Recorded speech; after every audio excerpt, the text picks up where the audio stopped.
Okay, we are on. Welcome to the Backyard Professor Live.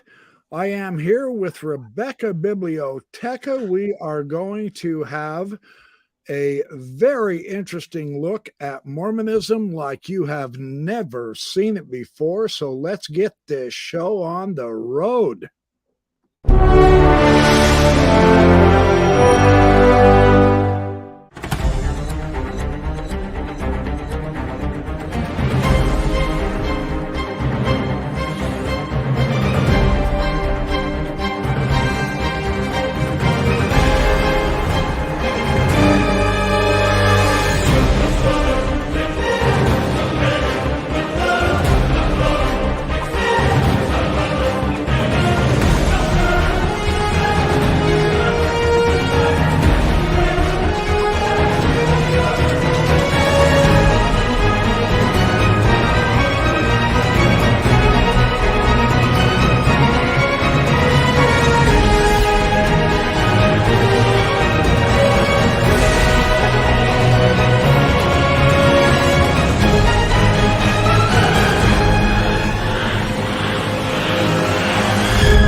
Okay, we are here live. I have the lovely Rebecca Biblioteca in the show. Hello, Rebecca. How you doing tonight?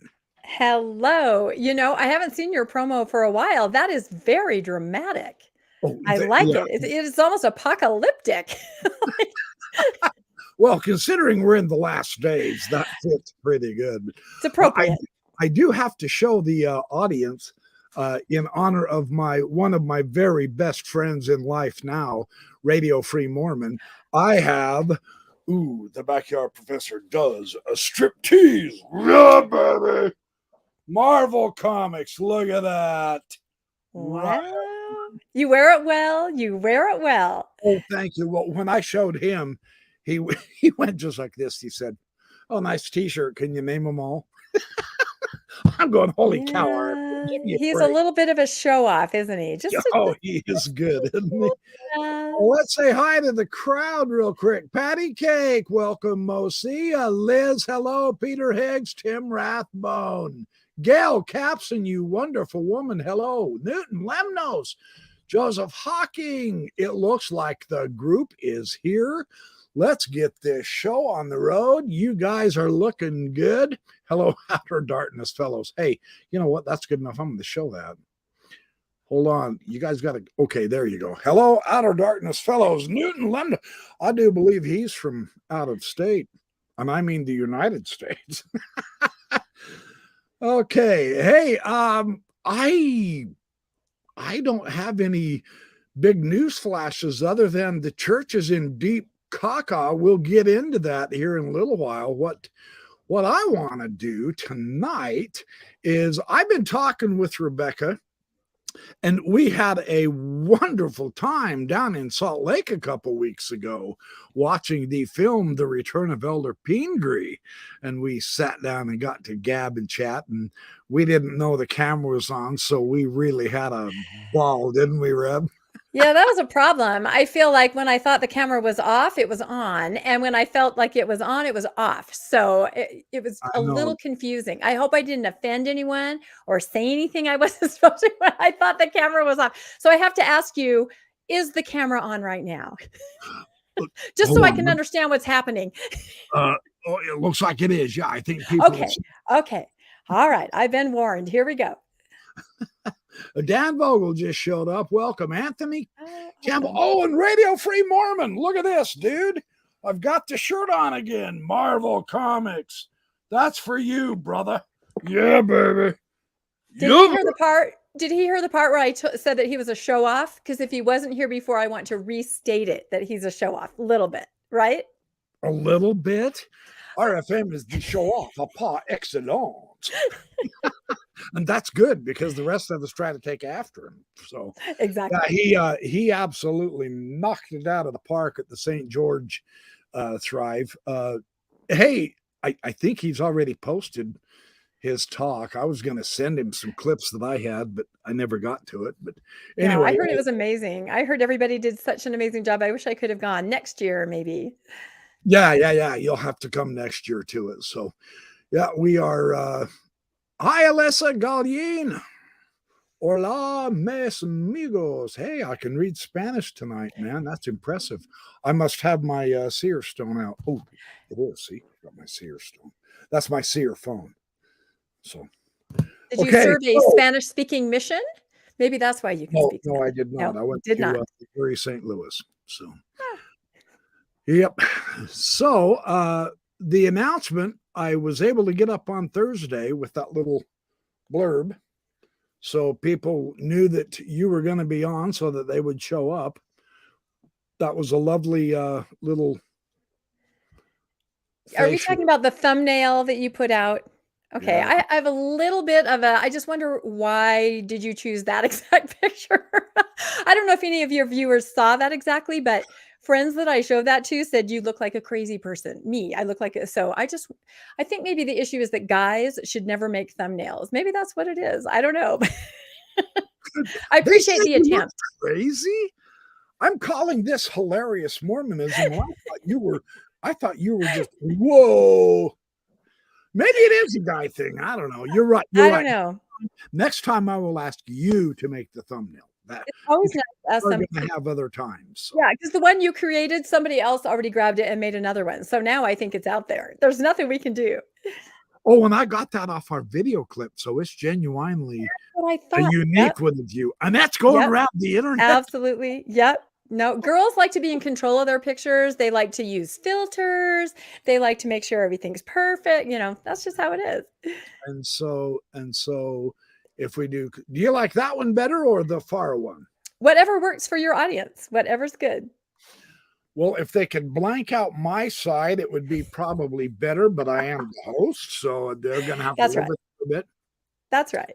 Hey, Mosia says he can help me with thumbnails. Yeah, I was having fun. I was thinking, we're going to have so much interesting fun with your story. Your story is so unique. It's just so interesting on how you came up through Mormonism that I thought, my gosh, I'm gonna get you started, like starting a chainsaw, and then I'm gonna let you take off. So here we go. Just let me talk. Is that what you're saying? You're gonna cut it apart, man. So. Well, I was going to say that you and I kind of grew up sort of in similar areas, because I grew up in Eastern Washington and you grew up in Idaho Falls, I just learned. So, and around the same era. So I think we have some commonalities there. Pretty close. Yeah, we are Westerners to boot. Westerners. Yep, that's exactly it. Nope, that's exactly right. So we were raised, I think, in a similar era, kind of. I was a child of the 60s, 70s, and early 80s in the church, which, if anybody falls into that category, you know that there was a lot of crazy stuff going on at that time. So I was raised in a very Orthodox family, Mormons, of course, but Mormon Orthodox. Do you understand what I mean by that term? You probably have an idea of what I'm talking about. Yeah, Bruce R. McConkie, for those of you who don't get, would I be wrong in saying that? Nope, you're not wrong. And Bircher Society and Ezra Taft Benson, the book The Naked Communist was featured prominently in my dad's bookcase. I mean, that kind of stuff. I know. Yeah. So, the kind of family where you eat food storage, like I didn't have regular milk until I was like in high school, powdered milk. I know some people, when I even say the words powdered milk, they're going to kind of get a yuck taste in their mouth, homemade clothes, that kind of thing. And no television. Like I was very sheltered.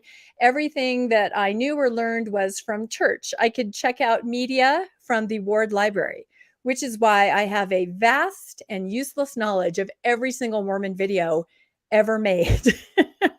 Nice. That could be valuable tonight. Johnny Lindo, do you remember? Even more obscure than that. I mean, the really obscure ones from the 60s. So there's a really awesome site called Hard to Find Mormon Videos, which is curated by Tom Doggett, and he's collected everything on there. Anything you might remember from when you were younger and even beyond that. So I would recommend that to everybody. It's fun to watch those. But I was raised on those. So kind of a skewed view of reality, as you can imagine. Just slightly, ever so slightly. Yep. But the funny thing about how I was raised, I mean, as a post-Mormon, I talk to lots of people who have had shelf-breaking moments. Like you described yours to me the other day, and I didn't know about that. And, it was quite a devastating, life-changing moment. Well, I'm a little bit of a different post-Mormon because I never had one of those, because I consider that I was always the term PMO, physically in but mentally out, since I was a child. Because I was raised in such a sort of extreme religious environment, I never really bought it, if that makes sense. Even as a little kid, it never made sense to me. The magical thinking that my parents were kind of promoting. I knew all the weird church history. The story of Joseph Smith fighting the punching toad man, that was told at family home evening to me, just as a normal, these things that broke people's shelves. I was raised on them and just never really believed anything. And so then in a sense, people would say, well, then, your story is even more tragic because I stayed in for over 5 decades. And I think about that sometimes, and, did the whole gamut, went to BYU, married in the temple, raised my family in the church. And I think when you're raised as a young woman in the late 60s, 70s, 80s, I literally didn't know I could leave. I know that sounds really strange. Maybe there's somebody out there that can relate to that, but I really didn't know that I could do anything different until I think I hit 50s. And I'm like, you know what? I'm a grown ass woman. Can I say ass on your show? I hope so. I'm a grown ass woman and I'm just going to go do something different. So I have a very different perspective on, I don't have that shelf breaking moment, but I have loved ones and friends that have had it. And so I certainly do understand. And when I kind of got on the other side of Mormonism, decided, okay, I'm finished with this part, I started to notice that post-Mormons, a little lost maybe, were turning to reading, to trying to, come up with new life philosophies and new ideologies. And my background, I got a master's in library science from BYU. And I worked at the BYU library as an employee for over a decade and a half. And so I thought, you know what, I can do something here for people. I can use my library powers for good. And so I started a book club. I started the Good Book Club for Post and Nuance Mormons, where we just kind of read our way into new philosophies. Our theory is sort of, now we know what we don't believe, let's figure out what we do believe through reading. And it's a virtual book club. And we've been operating for almost 3 years with people all over the country. And it's been absolutely fascinating to see people just kind of change and learn and grow and have their eyes open. And we're not just reading Mormon books, we're reading all kinds of books, the things that you never could explore really when you were a Mormon. Like, yes. Hold yes. it. Are you reading my bookshelf behind me? Are you? Yeah. Are you telling me that you're reading non-church approved literature? Yeah. Yes, this is what I'm saying, is that we're a very decadent, illicit books club, and we are reading non-church approved books. No, because think about it. When you're in the church, I mean, sure, you read, but what do you read? You read your lesson manual, your patriarchal blessing, you read your scriptures. There's so much. And you're also kind of encouraged to stay away from sources where you might learn that the earth is slightly older than 6,000 years old, things like that. So it's. Hey, got a question for you real quick, Rebecca. Yes. Tim wants to know, did you know Jolene Butler? Do I know Jolene Butler? From what context would I know her from? What context, Tim? Write it out. From what I've said, what context? Yeah. He'll get it up. Hey, yeah, that's true. Or message me personally. So Mo C is saying we need a 4-hour Mormon Stories episode. Why not a 4-hour Backyard Professor episode? I know. No, I'm doing it right here. This is it. This is my Mormon story. This is all you're going to see. Stick around, Mo. We're not closing out early tonight. No, I always felt I could never do a Mormon Stories because I don't have that dramatic shelf-breaking moment. So I kind of felt like, maybe that's not the place to go. But your program, I feel like we can look at things with a little bit of humor, which is what I try to do. Try to work through things. So, but it has been interesting in the book club to see that at the beginning, a lot of people wanted to read, hard-hitting Mormon books, trying to process things. And now, I mean, people do move in and out, but now we vote on categories and they want to read everything. Geology, science. We read an astrophysics book last month, the Neil deGrasse Tyson. We want to read philosophy. We're reading Steven Pinker's Enlightenment Now this month. So we read The Body Keeps the Score last month. I mean, we are reading every topic just to I got it. re-educate yourself. We read Buddhism, we read Stoicism. We're just searching. And it's a really good way to explore things just by reading and communicating with other people who are going through the same thing. And we often get the authors to come on with this, which is so funny. We've had some fairly well-known authors because they seem to love our story. Like I'll send an email out that says, hi, we're this little book club, we're recovering Mormons. They're like kind of fascinated by us, you know? Yeah. like, oh, you poor people. Yes, I'll come on and talk to you. It says from the BYU library. You know what, that name, yeah. Mm-hmm. Yep, I think she was there at that era. Yep, absolutely. I was there until the early 2000s. Okay, cool. Yeah. All right. Just Yep. That's what I thought when they asked the question. I'm like, that name sounds like I would know them from the library. It's been a while ago. Obviously has her head on right because she says, I love Oh, Neil deGrasse Tyson. yeah, it was an awesome conversation. Oh my gosh. And we take little field trips for those of us. Like I said, we have members all over the country, but for those of us here in Utah, we had a planetarium presentation at Utah Valley University from a professor. I mean, we just do all kinds of fun stuff, you know, because I think post-Mormons are so curious, like rabidly curious, you know, they want to play catch up really fast and they want to find out, you know, what they've been missing or what is there to know that they don't know. So I love to be in a position where myself and others get to, you know, help people read and form community and, you know, just kind of study yourself into a happy life. What a great idea. I'm definitely going to get involved with that. You just told me about I would love you to. No, we would love to have you come on as a speaker. That would be really fun because we have. Oh, hold on. I'm back. I don't know what happened. That was weird. We have little. Stupid? Am I what? No, I say you want to have me on as a stupid. It sounds like you said I want to have you on. No, a guest speaker, not a student. No, I would never say that. No. However, now that you bring that up, we do have a segment on our show that we call for Post-Mormon Dummies, where we talk about things. We bring guests in to teach us things we don't know. For example, coffee, right? We had a barista come on because we're like, we don't know anything about coffee. I don't know how to order coffee. I go to Starbucks and I say, give me a fettuccine Alfredo. I mean, that's not right, right? So we had a barista come in and give us a virtual presentation on how to brew coffee, how to make coffee. Yeah, no, I know. Don't laugh. I actually did that once. No, that's fun. This is part of the reason why I wanted you on. That's awesome. Exactly.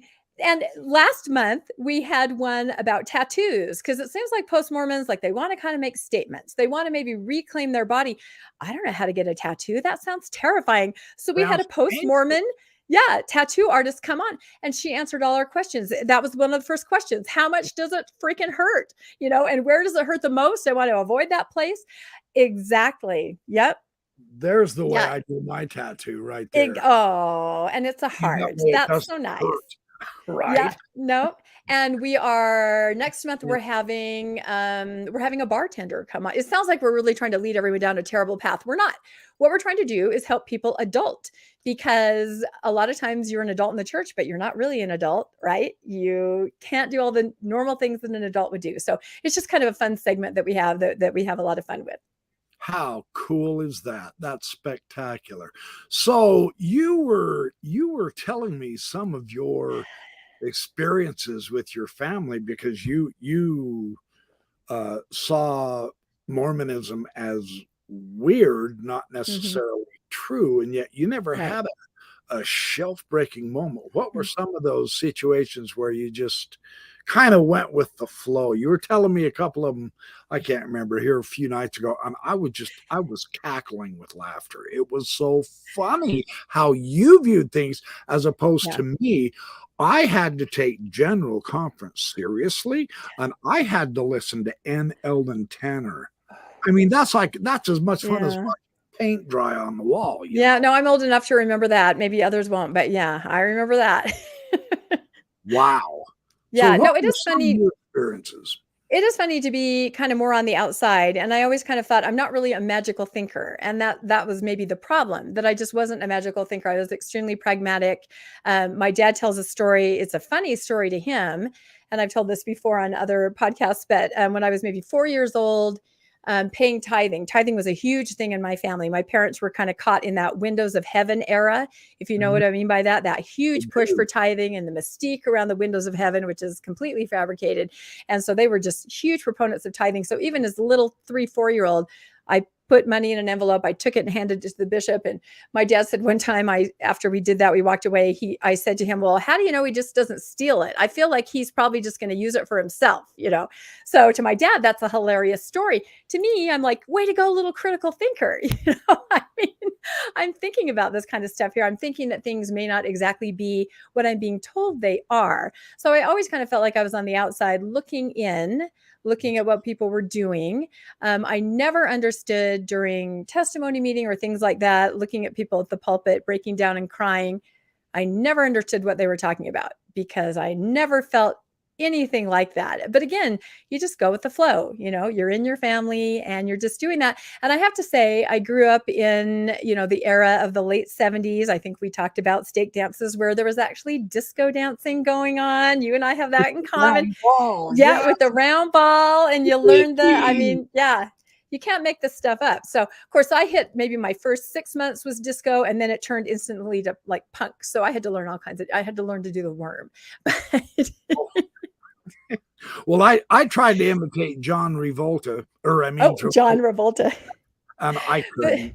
He was too. I know. But the point is that, regardless of what I thought about the religion, and at that point, it wasn't too damaging to me yet. So I was having an awful lot of fun because in the 80s, the church was very different. Like the mutual activity was, hey, let's go meet at the river. We're going to go water skiing. It was that kind of thing. It was just fun and friends. And where I grew up, even though it wasn't Utah, there was a huge pocket of Mormondom there. And we just had a really good time, with road shows and dances. You'd drive all around a tri-state area. You'd hit every dance that you could. And it was just a really fun time. And so I didn't give too much thought about anything that might be slightly damaging to me. I mean, of course, there were traumatic, interactions with bishops and things like that. But all of us went through those and we would all just kind of laugh together. Looking back as an adult now, I have a whole different take on that. But, I think we all do. What is my take on that? Oh, I don't think the show is long enough to have my take on all of that. So, but it was a fun time growing up and it wasn't really, and then I went to BYU because I never even thought of doing anything different. I mean, that's what everybody did. And again, I had a good time there with roommates and stuff, but there it was much more controlled and I started seeing, interesting. I'll give you an example. So when I was a young woman, have you heard of the Young Women's Recognition Medallion and the personal progress that they used to have in the 80s and the 70s? Yeah. So it was basically the Eagle Scout for girls, except for the merit badges were for painting your nails and curling your hair and stuff like that. So, you know what I mean? You couldn't get out of the program without crocheting a doily. It was that kind of thing. So training you for life, I'm telling you. Do you know what? But you know what's interesting, Rebecca? I actually, like you, I really had a fun Mormon youth. But they're not. I won't deny it. Yep. But they're not now. Since 2000 or so. Yep. The youth in this church don't have anything like what you have. No, I feel so sorry for my kids that have grown up, in the last decade and there's nothing like, and I would try, like in my current ward when I was still active, I would try to hold parties and things like that. I have, DJ equipment, I've got stuff like that. I would try to have Valentine's dances and New Year's, like as a neighborhood kind of a situation to try to give somebody a flavor of it, and I mean, it worked a little bit, but it certainly wasn't happening at the church, which is really sad because I miss those days. I really do. Yeah. They've kind of got stodgy and boring, even in their lessons. I remember several of my Sunday school teachers would take us outside to talk about the creation, and we'd walk around the block and see how many different trees we could identify and all that. Oh yeah, that was fun Sunday school. That's right. You went off site, and I was a primary teacher, and I tried to do that. I said, "We're going to go on a walk, guys," and we went outside the building, and instantly we're met by some of the presidency saying, "Back inside." So I've always been a little rebel in that way. But speaking of rebels, so the Young Womanhood's Recognition Award, which is a medallion that you receive, right? So I worked on this personal progress, for the 4 years that I was in the Young Women's program. And so I completed everything to receive it, but I decided to take a little stand and I refused to receive it, the actual medallion, because I said, this isn't fair. The boys get to do more. I was a little, little Norma Ray. I was kind of standing up. How did they react? I know, which is really brave for me because I was kind of a shy kid.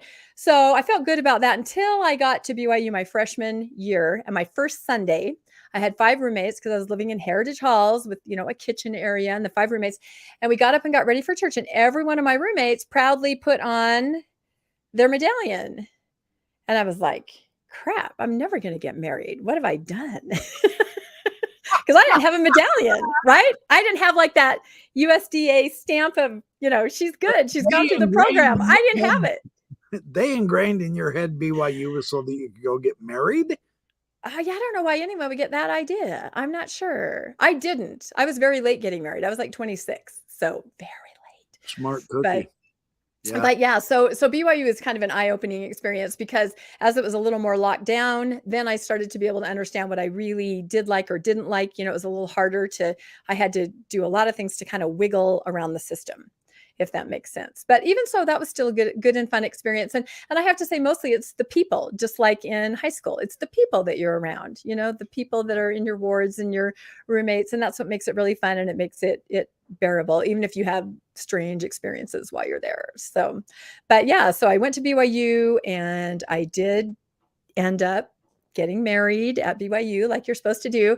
And that's where I think you and I talked about how I've never been a temple going person. I think I've only been six times in my life.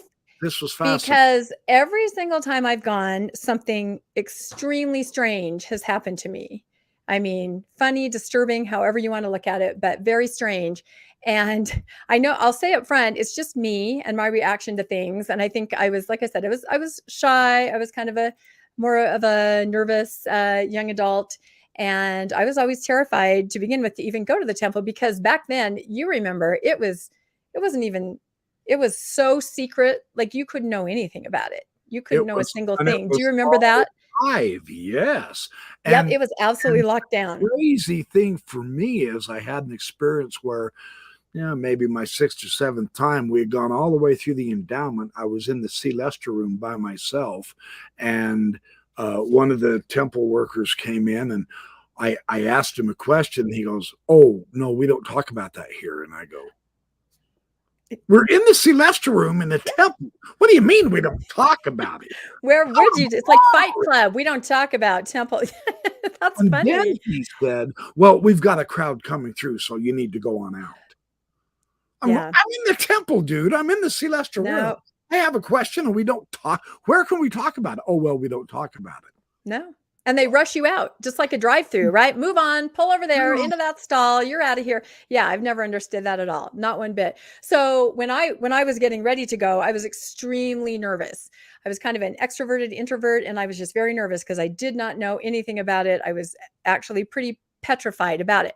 So when I went through for the first time, and it was right before I was going to get married, it was 2 weeks before, because for girls that don't go on missions, which I did not, you usually go right before you're going to get married, at least back in that day. So it was like 2 weeks prior. And so I went and I took my best friend who was a return missionary, and of course took family and friends, but she was the one that was kind of with me, accompanying me, my best friend. And so we get in there and we start the endowment ceremony, and the film starts. And my friend was on a crazy diet, like all of us were back in the early 90s, right? So she was on this total liquid diet. So the movie starts and she whispers to me, she goes, "I'm just going to go to the restroom really quick." So does anybody know what happens when somebody gets up and goes to the restroom in the temple? Okay, I didn't either because I'd never been there. So my friend gets up and she quietly walks out. All of a sudden, the movie stops, the curtain closes, the lights go up, and 2 temple workers come and stand in front of the screen with their arms folded. And I'm like, hello, what is happening? And everyone's looking around. Apparently, you can't continue unless everybody's there because you're going through on behalf of someone, and that person on the other side needs to be able to see that dang movie. So my friend didn't know that either. She was in the restroom. I'm guessing she was reapplying her lip gloss. She was fixing her hair. I don't know what she was doing, but it was like 15 minutes. I know. And everybody was looking at me because they knew she was with me. And I was like, I have no idea. I didn't consent to any of this. So, I have never had that. I did not realize that's what they did. Yeah. And I don't know if they do that now, but that was my experience in the early 90s. That is what happened. And she came back in, and the temple workers moved aside, and the curtain parted, and the film started up again. But already it just made me like, I was a Well, little that bit had to nervous. make her embarrassed. Yeah. I think when she came back in and realized, and then she was like, dang, I shouldn't have applied that last layer of lip gloss, right? I should have just come right back in. So anyway, so that was crazy. So then that was my first time in the Temple of the Endowment. It was all a blur. Afterwards, of course, where do you go after you've done it? You go to the temple cafeteria, right? I mean, you have to go down there. It's like a rite of passage. You have to go have lunch. So I go down there with my fiance, and we're having lunch. And who should show up is his former fiance, because everyone at BYU has several fiancés. It's just the way it works. And so until you find one that sticks, it's just the way it is. That's almost like almost polygamy. Yeah. No, I mean, everyone has. Oh, that's my former fiance. So I'd never met her before. But my husband's like, oh, look, it's my former fiance. Let's go talk to her, So that was the first time I got to meet his former fiance in the temple after being traumatized. So this was not a good start. But again, I never had the idea, okay, I don't like this. I don't like this at all. I don't want to do this anymore. I never had the idea that it was anything I could say no or opt out of. So I never had that idea. So my fiance is like, okay, so let's go back to the temple, because now that you've gone, it'll be really fun for us to go together to the temple. And I'm like, okay. As a married couple. No, we are not married yet. This is in the 2 weeks prior to marriage. Yeah. Okay. Yeah, exactly. Yeah, he was very devout. Anyway, so, and this temple is the Spaceship Temple. Do you guys know where that is? In Provo, the Spaceship Temple. This is where we're talking about. Yeah, because right next to the Spaceship Temple. Yeah, that's what exactly.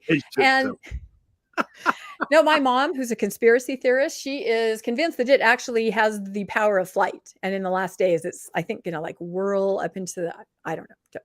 Really? In a very strange way. Yes. Anyway, so the second time I go back, this is just a few days later.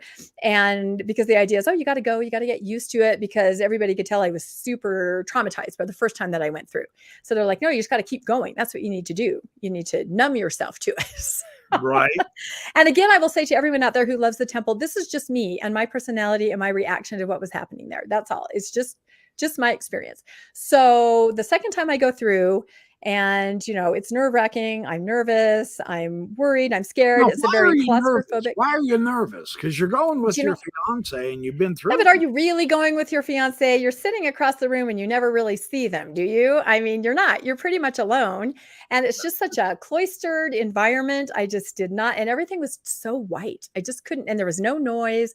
I just, I like more of a party atmosphere. Anyway, it was just too quiet for me. I don't know.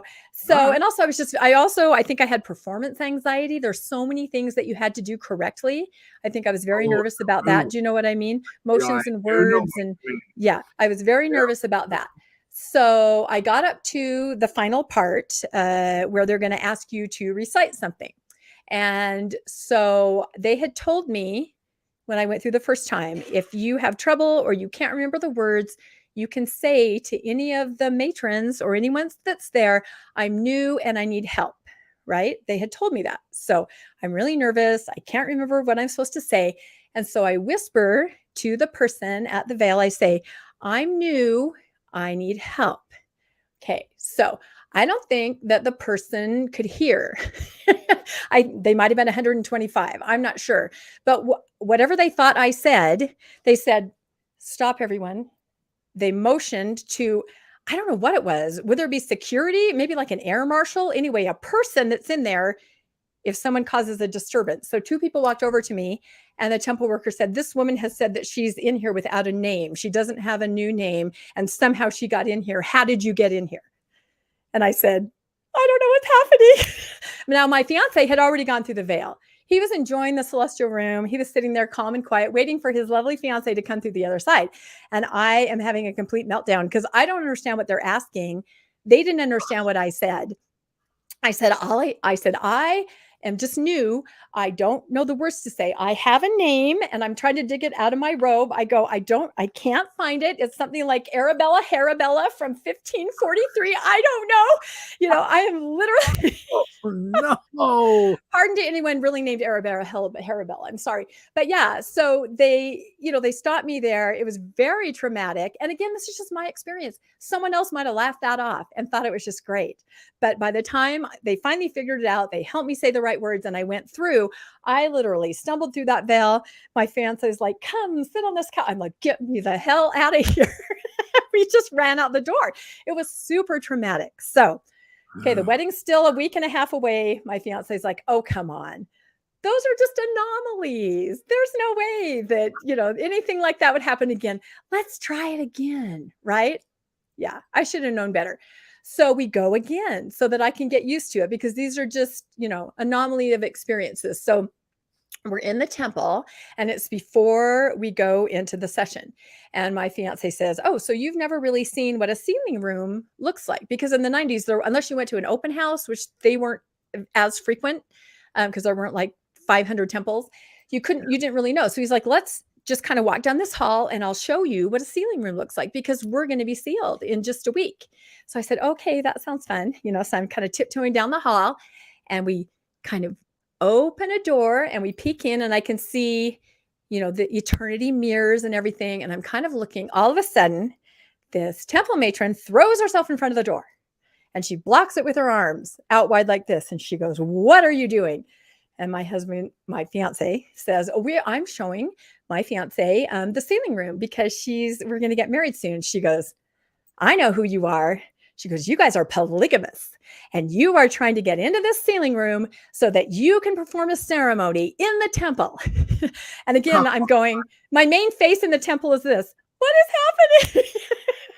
Are you serious? I'm not kidding. I would think people out there who went through the temple in the 80s and 90s would corroborate some of this stuff. There was a lot of, and again, these are people, in the temple and my personal reaction. So I'm just telling you what happened. So yeah, she barred the door. She barred the way. For me, and I promise to my audience, I'm not trying to be crude, but this is a WTF moment. It was insane. I never had anything like, of course, I'm a man. I don't know if that. No, I think I'm a magnet. I don't know what it is. I'm some kind of magnet. I think someone was sending me a message, get out of the whole thing altogether.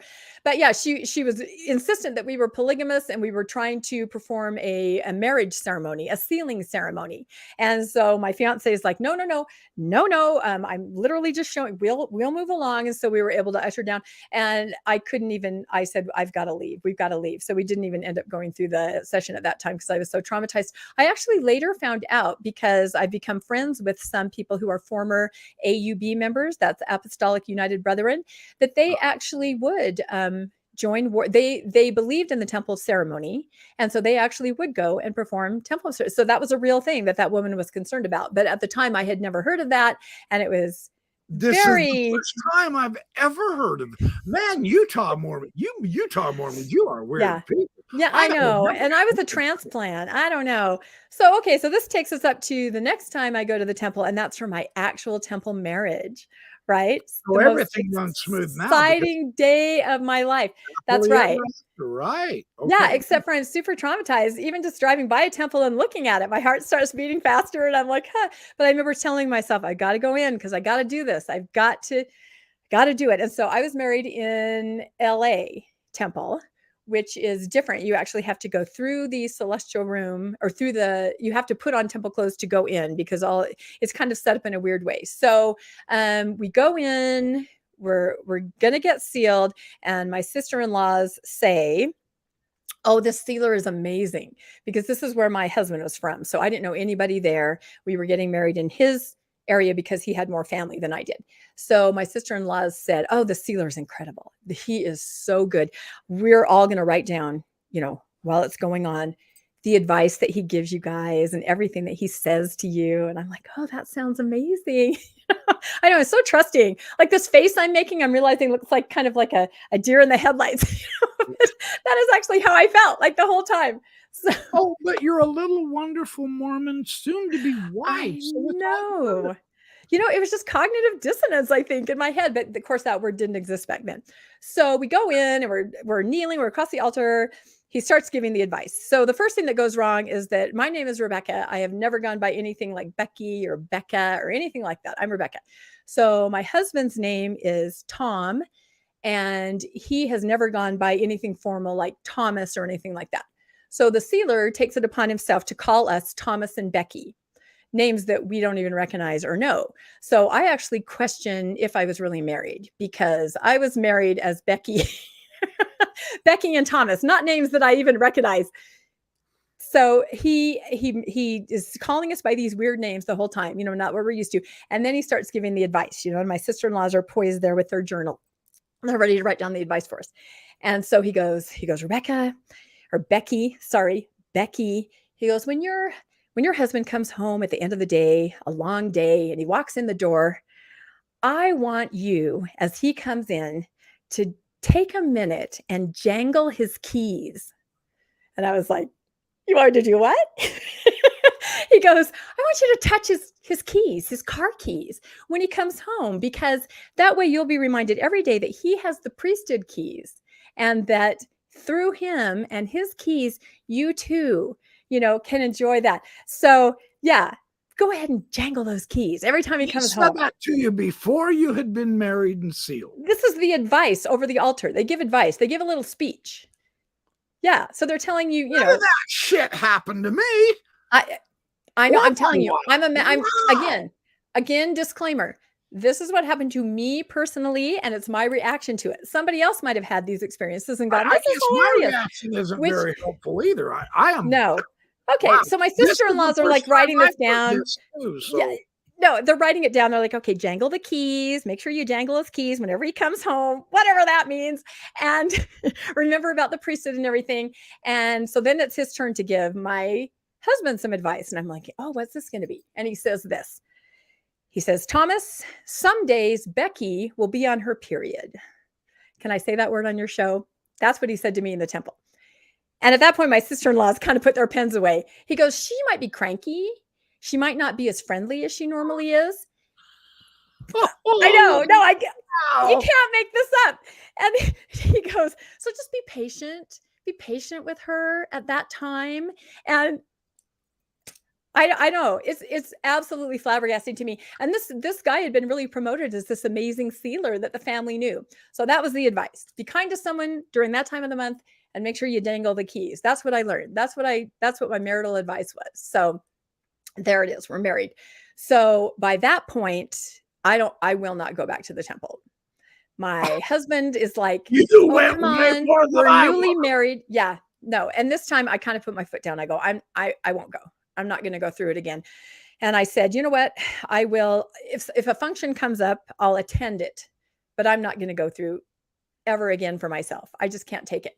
And so we're newly married. We of course have friends that are getting married. You're in that area where everybody's getting married. So we have a friend. You're young. So yeah. Well, no, I'm old. Everybody, everyone else I knew who's 26 already has 4 or 5 kids. So I was way behind. So, but that's another story as why I was way behind. Yeah. So we'll hear it anyway. It's another story. Yeah.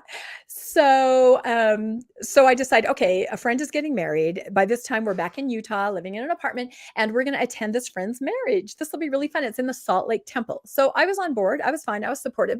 So my husband and I've got to say, I was fortunate that I was able to go through the Salt Lake Temple just once. This is sad, but I'm an artist. And so the one thing I remember is the murals on the walls are spectacular. Seriously. And isn't it sad what's happened to those murals, right? Home and told the Idaho Falls people, have you been to the Salt Lake Temple? And they said, yeah. And I said, then why don't we redo our stupid looking walls? And it offended them. I said, I'm an artist. Those are gorgeous. I would go to the temple a lot more if you take off these damn cartoons and put something good up. And I got in trouble for that. So anyway, sorry to interrupt you, but yeah. No, please interject whenever you want to. So we decide that we're going to attend this wedding, and that's fine. I mean, I'm a little triggered, a little nervous, But oh, hold on, my dogs are barking for some reason. Oh dear, hold on. Good puppy. Show I've them. got puppies. Uh-oh. Hey. Uh-oh. Hold on. Let me mute myself for a minute and solve. What? She's yelling at her kids and swearing like crazy. Good for her. I love this woman. She's awesome, man. Okay, I think they're okay. I think they're okay. I don't know. Maybe they're Oh, also triggered and traumatized by my story, but I don't want to make a lot of noise here. So, right. okay, so we decided we're going to go to the Salt Lake Temple and we're going to attend our friend's sealing. Now, how long after you were married did this you was maybe like 8 months or so after we were married, a year. So we're you newlyweds and all of our resolved friends are getting married. All Yeah, right. but I'm You not resolved going back to the that. temple myself. Like I'm not going to go through a Oh, session. No. I see. What And even but I'll go support, I mean, it took a little talking myself into it, but I'm like, okay, I'm going to go. So we go to the Salt Lake Temple and we get there a little bit early. We're waiting for other people that we know to arrive, and we sit down on a bench in the lobby. And for those of you that have been to the Salt Lake Temple, there's a men's dressing room side way over here and a women's dressing room side. And then there's just the big lobby area, and there are benches all over. So we sat down on a bench that was sort of on the side of where you would enter the women's locker room, but it's in the lobby. It's clearly in the lobby. And so we're sitting there and What? I'm getting a message from above. So anyway, so we're sitting there and suddenly this woman comes over and she says to my new husband, she says, "Sir, you are going to have to move." And we're like, "What?" Because we're just sitting there in the lobby waiting. She goes, "Sir, I have seen you peeping into the women's locker room." I mean, he's sitting with me. I mean, okay, his name is Tom. There may be some precedence there. I don't know. But he goes, "Ma'am," he goes, "we're just sitting here waiting for our party to arrive. We're supposed to attend a sealing." She goes, "You are looking into the dressing room." And in my mind, I'm thinking, if you did look in there, really, what would you see? Honestly, Right. what would you want to see in there? I don't know. But my poor husband, he's just like, I don't even know what to say. He's had his bad experiences in the temple. No, I mean, it rolled off him. But again, I'm like, is there no time when I can set foot in these doors where something that's just, you've got to be kidding, doesn't happen to me, So we go into another part of the lobby, and the only wedding I'd ever been to before is my own, right? And that was in LA, where you had to wear white because you went through the celestial room to go to the wedding. So everybody who attended a wedding, instead of wearing street clothes, they wore the temple white. So that's what I thought we had to do. And my husband thought that too. So we embarrassingly dressed up in the white clothes. And then we showed up in the sealing room in Salt Lake where everyone else was in street clothes. And we looked like some kind of strange, angel standing in the back. It was super awkward. So at that point, I'm like, okay, I really am done now. I'm not even going to attend events. I can't win. I'm not even going to attend events. It's just over for me. So then flash forward maybe like 6 years. Yeah, 6 years. And one of my sister-in-laws is getting married. And so I'm like, okay, that's going to be really hard not to go. It's just an event. It's going to be fine. And again, this is back in LA now, where you have to dress in the temple whites. So I go in the dressing room. I'm triggered and traumatized. I go in there, I throw on the dress, I come out into the sealing room, and everybody kind of goes, and I'm like, what is everybody laughing at? And my one sister-in-law comes up to me and she goes, "Your dress is on backwards. The zipper's in the front." And I'm like, I don't know if you've ever seen Seinfeld, but I'm like, that's it. I'm out. I'm out completely. And that was just it. I was completely done.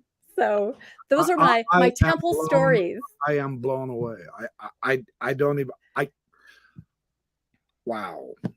But you know what? I can kind of, I feel like I did stand-up comedy just now about them. So in the dressing room with your dress or anything? Yeah, whatever. It is what it is.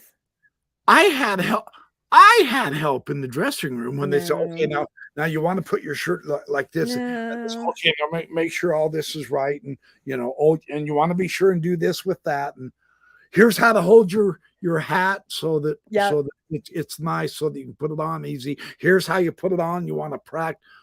Yeah, no, and it's funny, I'm just reading a comment here. It's true. I think I was being told, "You don't belong here. This is not Do a not place where enter. you should I be." mean, And wow. yet, I didn't listen. I kept trying to, do what you're supposed to do and of course not rock the boat. So then later in life, I even before I completely stepped away from Mormonism, my middle son went on his mission and I did not go to the temple with him.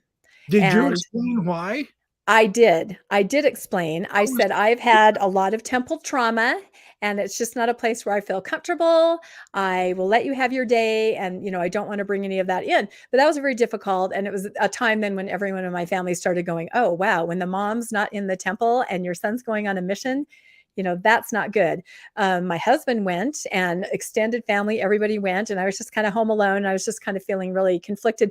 Then one of my sister-in-laws called me and said, well, come to lunch, and I was kind of nervous thinking, they're just going to treat me. I didn't go to the temple. I mean, that's a huge dividing, right? huge, The wheat from the chaff. huge, I'm divided, right? But to my surprise and happiness, when I went to lunch, nobody even talked about it or mentioned it. And it was a very nice lunch and it was fine. And so now I've had to do that with two sons who've gone on missions, not be there at the temple. So, but I have to stand by it. You have to do what's best for you. So yeah, it's a yeah. crazy, I don't know. I don't know if anyone can relate to any of that or they just think I'm like a crazy person, but No. You're not a crazy person. What is so crazy is how, how the temple people that are supposed to be in there to yeah. help you have the highest spiritual experience capable are such dimwit idiots. And Training you're maybe. Well, and there's also precedence for this. There was a foreshadowing for this, and this has to do with the Idaho Falls Temple when I was a youth, because that was our temple district. So we would drive from Eastern Washington, a big caravan and a bus. The kids got to go on a bus, and the leaders rode in the station wagons following the bus. And so I showed up at the church when I was 14 to go on my first temple trip, and I tried to get on the bus, and they noticed that I had nail polish on my fingers. And apparently, you can't get into the celestial kingdom with nail polish. So they sent me back home to take the nail polish off. And by that time, I had missed the party bus. And I had to drive with the leaders in the station, the station wagons where you face backwards. Yeah, that should have. That was me. That was me following the party bus to Idaho from Falls day Temple. one, you were given the signal, weren't you? See, That I was did not it. know that I about know. nail polish. I did not know Yeah. that about nail I polish. think that's just a subjective. I think it was some leader that said, no nail polish in, when you do baptisms for the dead. I didn't know that either. News So to me. isn't Wow. that funny? It is. It's just, again, my own weird experiences. But you're right. I think I was sort of being told this isn't for you. This isn't where you belong. This isn't you, maybe. But again, as I say, when you're raised in the church and you're that age, 70s and 80s, I don't know if you really know there's anything else you can do. You don't really understand that. So Yeah, I don't know. That is just blitz. Okay, so all right, so your temple experience, to put it mildly, was truly just uninspiring all the way through. but it is kind of funny after the fact. I mean, I think I kind of deal with traumatic experiences just by trying to see the comedy in it, and kind of forgive my past self for whatever good and for just you. say, you know what, it's okay. I did the best I could then, and now I can kind of look at it in this light. And now you're So doing the best you can now, and the most that's right. powerful word in the universe is no. You know what? That is a word that you're not really taught as an LDS youth, especially I, young woman in a certain era. I know you are now, but back then you really weren't. So that yeah. that is very prophetic what you just said. That's absolutely right. The word no is extremely powerful. So you have had sons go on missions. Mhm. Were you out by then? Not with my second son. No, I also so people still don't really think I'm out. I'm really good at just kind of playing around the edges. You know what I mean? Like not going to sacrament meeting, but showing up at the end and saying, oh, that talk on the Book of Mormon, that was because there's always a talk on the Book of Mormon. That talk on the Book of Mormon was so inspiring, and then just always I know there's got to be somebody out there that can relate to this kind of way of handling it, and then just always being in primary. So I was always kind of like in the hall, or off in the primary. So I very much, flitted around the edges. And so really, until my youngest son went on a mission, which he's on a mission now, and he started going to church alone and started bearing his testimony about how his mom wasn't here with it. That's when everybody figured it out. Like, oh, okay, all right, she's really not here, because otherwise she'd be here with her son. So right. That's kind of what happened. But I always enjoyed, I tried to participate in all the cultural parts of the church. I tried to find callings that I considered more community service. For example, since I had all boys, I was the cub mistress for a number of years. You know what I mean? A long time. I loved that calling. It was really fun. Just had a lot of, fun pack meetings and things to put on. I love that, and I consider that more of a community service kind of a thing. And I would be in primary. I would be the primary pianist. So I never wanted to get involved in any of the callings, where you'd have to teach a lesson or make a truth claim or anything like that. So I kind of one time, because of my background in librarianship, they asked me to run a book club for the Relief Society. And I thought, okay, that might be interesting, but we could only read books that were biographies or autobiographies of the prophets. So did my count. Very, very expansive literature. Yeah. Oh, yes. I wasn't going to do that. So. Read about a bunch of old dead men. Besides, they can't be important. They're dead prophets. Why study them? Prophet, man. And I don't like fiction. So right. So let me ask you, if I can, do you find that do you find friction still with your son being on a mission now? Yeah, I mean, that's there. And he basically trying to charge up bad stuff here. I'm just no. And I try to keep it very private, because he's asked me to respect his privacy, because he knows kind of the things that I do. And so, but in general, I can say for sure there's disappointment on the side of a younger son deciding to serve a mission and getting extremely active. He's been inactive for a long time and now active, and starting to understand what it means when your mom is not, quite doing the things that you would do. But my other son, we're just in a kind of don't ask, don't tell space. And so that's kind of how we are. And, relationships ebb and flow, I think, as you get older. These are young adults. And so in the back of my mind, I always say, call me when you're 40, honestly. That's kind of my thought. You know what I mean? You have to meet people where they are, and they're very young and they see things very black and white. And so I hold nothing against them as far as what they're doing, or if they're saying I can't be around you as much because of this. I do not have the issue yet of grandchildren. I know that is a huge, sometimes devastating issue with Post-Mormons, where faithful children, I know that can be a real hot button. So I don't have that issue yet, but right now I'm in a good place with my kids that are, and all of my extended family is in. I'm the only one, I think. So everybody's in. Really? How interesting. Yeah, it is. So yeah, wow. That's really interesting. So you probably have some kind of an ambient pressure that most of the rest of us wouldn't. Being that I live in the heart of the heart of the heart of the bubble of Utah County, of the bubble of the heart of the, I do. Yeah, I'm looking out the window at the temple right now. It's right there. But you strike me as someone who is remarkably strong and believes in yourself, and you don't have all these personal doubts and saucy fears that stop you from excelling. I'm sorry, I was going to read your bio that you sent me. I mean, it's staggering how wonderful of so many things you're doing for others, and your book club. And tell me more about what you sent me. I can't even remember where I put the biography. I made the whole thing up. It doesn't matter. No, and I'll tell you something interesting. So like I said, when I was younger, I was an introverted extrovert. So extremely shy on the inside, yet came across as being, kind of flippant and flamboyant. So when I was an adult at church, I was very nervous. I would never give a talk. I was petrified. If I had to give a prayer in sacrament meeting, like to walk up in front of everybody, I would literally write the prayer on a tiny piece of paper because I was so afraid that I would forget. I would just forget. And I would walk up there and I'd kind of, and so I always thought, oh my gosh, I'm kind of a shy person. I'm kind of, I'm not comfortable in front of groups. I'm not comfortable doing this because that's how I was at church. Well, yeah, isn't that interesting? It is. And so then I started, my husband and I, 20 years ago, started a theater program for youth. And I got really involved in that, just like built it from the ground up. It's in its 20th year or 19th year right now.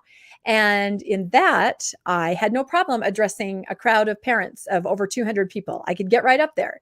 And I started to realize, I don't think that I'm shy. I think that I don't believe or like what I have to talk about at church. If I'm talking in my theater program, I'm passionate about it. I love it. I believe it. I'm behind it. I have absolutely no problem talking about it. And so that's what I found on the other side of Mormonism is I am extremely passionate about everything I do and about helping people and forming community. I have, as you can tell, no problem talking about it. Is this your longest episode ever? That's an excellent discovery, though. Yeah, it was. Within you. Yeah. It reminds me of Joseph Campbell, follow your bliss. Find your passion and then go with that. Yeah, that was it. I actually literally thought I was really shy because I was terrified to do anything at church, but I was just blocked and tongue-tied. And again, I think that my brain was just trying to scream at me, or my intuition, you've got to do something different. This is not you. And it took me, unfortunately, decades to recognize that. But I mean, of course, I think we all know you still have good experiences all along. I mean, on a program like this, maybe you're sharing the crazy stuff. Of course, there's life and everything is happening along the way, and it's fine. But yeah, getting involved, starting the book club, being able to help people. And then I recently started a podcast called Mormonish, living a joyful life on the other side of Mormonism, where we talk to people who have gravitated away, or maybe they're nuanced, they're trying to make a difference from the inside, but they're involved in incredible things on the other side. Like what I found with my theater program, or even just my book club, things like that, where you can really make a difference. And you should be yourself when you're doing that. I was an employee of the BYU library. I started a book club, right? So, I mean, don't try to be somebody you're not on the other side. Be who you are, and you'll find people that you can help, that need exactly what you have. Fantastic. See, that's the one thing that, it's kind of an intimidation tactic, isn't it? The church, well, where will you go? Where will you go? Oh my God. It is. It's terrifying. It's a dead end sandwich for you and all. Yeah. What I've discovered is, especially at Thrive. I went to Thrive St. George, Utah. I'm going to go to another Thrive here in a couple of weeks. You can actually just be who you are. And it's awesome because everybody else is just who they are. And you can mingle and have a ball, come up to complete strangers and have differences and yet not give a flying flip. You don't have to be wearing the same cologne and the same kind of shoes to fit in. You don't have to put on any kind of airs. You can just be who you are. And I'm telling you, these Ex-Mo communities, there is something vibrant here. Have you noticed that? Yeah, no, there absolutely is. And I recently got involved in Thrive Church in Provo. So this is something that Clint and Jenny Martin have been putting on. And it's kind of a Sunday experience where there's music and there's meditation and it's the 4 M's: music, meditation, message, mingling. So what's been so surprising to me is you have this random group of like 80 people that just like converge on the Provo Mall once a month. And you'd think there'd be like some awkwardness, or what do we do? Like you said, there's this common ground, and everybody right away, boom, just gravitates. Everybody's in a group. Everybody's talking. Everybody's found somebody to communicate with. And these conversations are loud and dynamic, and people are making connections and they're laughing. And I'm just like, wow, I have never been to an event where it happens like this. Usually you have to have some host get up and go, okay, everybody, let's all say hi to someone we don't know. People are just like starved for, friendship or people that understand them right out of the gate. and for the whole night. Yeah, and for the whole night. There's no judgment to it. It's just, no. it's quite eye-opening. I'm just saying. No, it really is. And I think a lot of people maybe experience what I do. You were never able to be yourself, and suddenly you are yourself, and you discover all these other people that really seem to like you as yourself, and you like them as their self, and it's very authentic. And I think a lot of people are starved for that, because sometimes it's very hard to be authentic in a high demand, high control religion or situation, whatever that may be. I don't see Radio Free Mormon in here still. He's probably here, just being quiet. Is he incognito? During the conversation you're sharing with us, but it's like he said, Mormonism, the only religion that makes you fake like you're you, or something to that effect. You have to be fake in Mormonism, otherwise you don't fit in. Right. Or you may not even know the real you. I mean, I kind of felt that about me. Like I wasn't on purpose trying to be. And I think that's why people say, oh, you've changed, or you hear that thing, the light's gone out of your. No, you're just kind of really discovering who you really are. And you may be very different from who they thought you were. Out of you, you know what my dad's psychology was? He would say, and this is while I was in, because I had some older brothers who weren't. And he would say, have you ever noticed how hard they struggle to make a living? The Lord is not going to bless him. And I said, Dad, you're a barber that's on your feet for 12 hours a day, and you're telling me you have the easy life? I have to rub your frickin' feet every night so that you can go to sleep. And he would have me rub his feet because he was so tired, and his feet were so sore from standing all day and all. So it's a perspective, it's a prosperity perspective. I think if you do this, you will be rewarded. I mean, you can't tell me it's not a prosperity gospel. It absolutely is. And I've never made so much money in my whole life since I quit paying tithing and stopped going to church.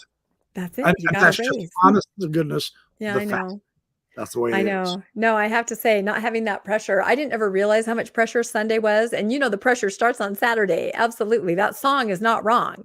That Saturday is a special day. It's the day you start getting stressed out for Sunday. Wait, are those the words? Yeah, I think those are the words. Child into it, and so that it makes you feel like, oh, yay, Saturday's here. I get to work my ass off until 10 o'clock at night. No, I know. And now the possibilities are endless. My mom did that, of course, and bless her heart. She did put up with 5 of us boys, and we honor her lavishly now because he survived. So, were you in a family of 5 boys? Yeah. Oh, that's awesome. Wow. So I can relate to your mom. I only had 3, but boy, I know what it's like to have a bucket of swords in every room. You know what I mean? No Barbie dream houses, just buckets of swords for me. Yeah. That is fantastically interesting. Yeah, and feeding them, oh boy. Feeding us was a misery. Yep. Oh, yeah, he says, coincidentally, I've been rubbing someone's feet. I rub my own feet. Oh, wow. I would say maybe TMI on that. I'm not sure. This is a family show. This is Oh, yeah. Let's just we'll leave it at that. So yeah, I don't think so. I think you might want to need to block him now. I don't think that's... LOL. Love Satan. So what else do you want to say that is so remarkably interesting about your I kind of have a tough time saying that you've had a Mormon life, a typical Mormon life. Yeah, no, it's not. It's not, and that's what makes this so remarkably interesting to the rest of us. Is we went through some serious trauma. My shelf broke with the Book of Abraham, as my audience knows, and all. And some of us have gone through real trauma, and yet you never had to, because you said earlier you never had the magical thinking. I didn't, for some reason. I'm still stuck with that. Isn't that fascinating? In what way do you feel that you're stuck with that? I'm hoping that someday the worldwide fast with the pandemics and stuff, I'm hoping someday that'll actually happen. Really? I know it won't, but it would be really cool if it did. But you have that hope. There's this desire that, I really hope the angels do more someday than help us find our stupid lost car keys. because there's so They much are more so important busy stuff with they that. ought to be Yeah. doing. Yeah. Yeah. No, I've never until a couple years ago experienced the lost car keys with Mormons scenario at a picnic with extended family, and the keys were lost, and people were running around, and everybody was praying. And then as we went to the parking lot, the keys were on a fence post. And I'm like, of course they were on a fence post. In the parking lot, you drop them. Somebody put them on the post. It's just absolutely logical, but not to any of the other relatives. You Well, can imagine what they thought. yeah. Oh, 3 of course. Nephites. No. My miracle story at the time was truly a miracle for me when I had gone through a divorce. I was behind in child support. I did not understand the concept of child support. I did not real. No one had ever told me this stupid shit. No, you can't not pay that. That's, And I got behind, and so of course I yeah, really was under the gun. Well, yeah, I had a paycheck. I had $300 in my wallet. That was my child support at that time. I had to have every penny according to both her lawyer and mine once a month, no exception. None of this 290 stuff. 300 or more to catch up. right. But we'll let No, you get 300. Well, it's very precise. I went to the mall to help someone do something. And then I drove home, and home was like 4.5, 5 miles away in the busy heat of the middle of the day where most of the people are at the mall. And I didn't have my wallet in my pocket. And I frickin' panicked. Yeah, as you This would. serious. And my mom, I started to cry. I was weeping and wailing and Oh, gnashing of teeth. I said, I'm doomed, Mom. I have to have that money, man. I mean, everything was in my wallet. And she goes, okay, look, go back to the mall. I'm going to say a prayer. You'll find your wallet in the mall somewhere. I said, Mom, there's a billion people. There's $300 in the wallet. Nobody is going to get me that wallet back. Well, I went right back. As I live honest, I'll put my arm to the square. I got back, and the same parking spot that I had parked in was empty. And all of the cars, of course, had exchanged out by then. And I pulled in that lot, opened my door, and stepped out. And as I turned around to start walking into the mall, there was my wallet. in the same parking spot where you'd been before. And I picked it up, and it had all $300 in it. So, I mean, Was everyone this in Idaho? like that. Yeah. Okay. Well, that explains it right there to me. So, Miracles happen in Idaho. no, I mean, people, I would say, you're going to have a larger LDS contingent there. And, but that is an amazing story. I kind of feel like when people are looking for keys, they literally look everywhere. And then when they can't look anywhere else, they pray. And then your brain starts working on the problem again. And it's usually the next place that your brain has figured out where it is. So I don't know. That's kind of how I see it. But I'm not discounting that there are unexplainable things that happen, because there are. Yeah. I do believe that. I just don't know if you have to be a member of the Mormon Church in order to experience those things. No, but and from this end looking back, I can still say fully without any hesitation whatsoever, I'm very grateful I had that moment. Yeah. It's awesome. It's wonderful. Yeah. I wouldn't call it a miracle, but I would call it a Yeah. breather. Oh, no. Everyone's had panic moments like that. That's terrifying. Absolutely. No. So what next in your life would you like to share with us that makes you so fascinating? Because we've been here an hour 15 and it's been a long time. I don't know. What else do you want to talk about?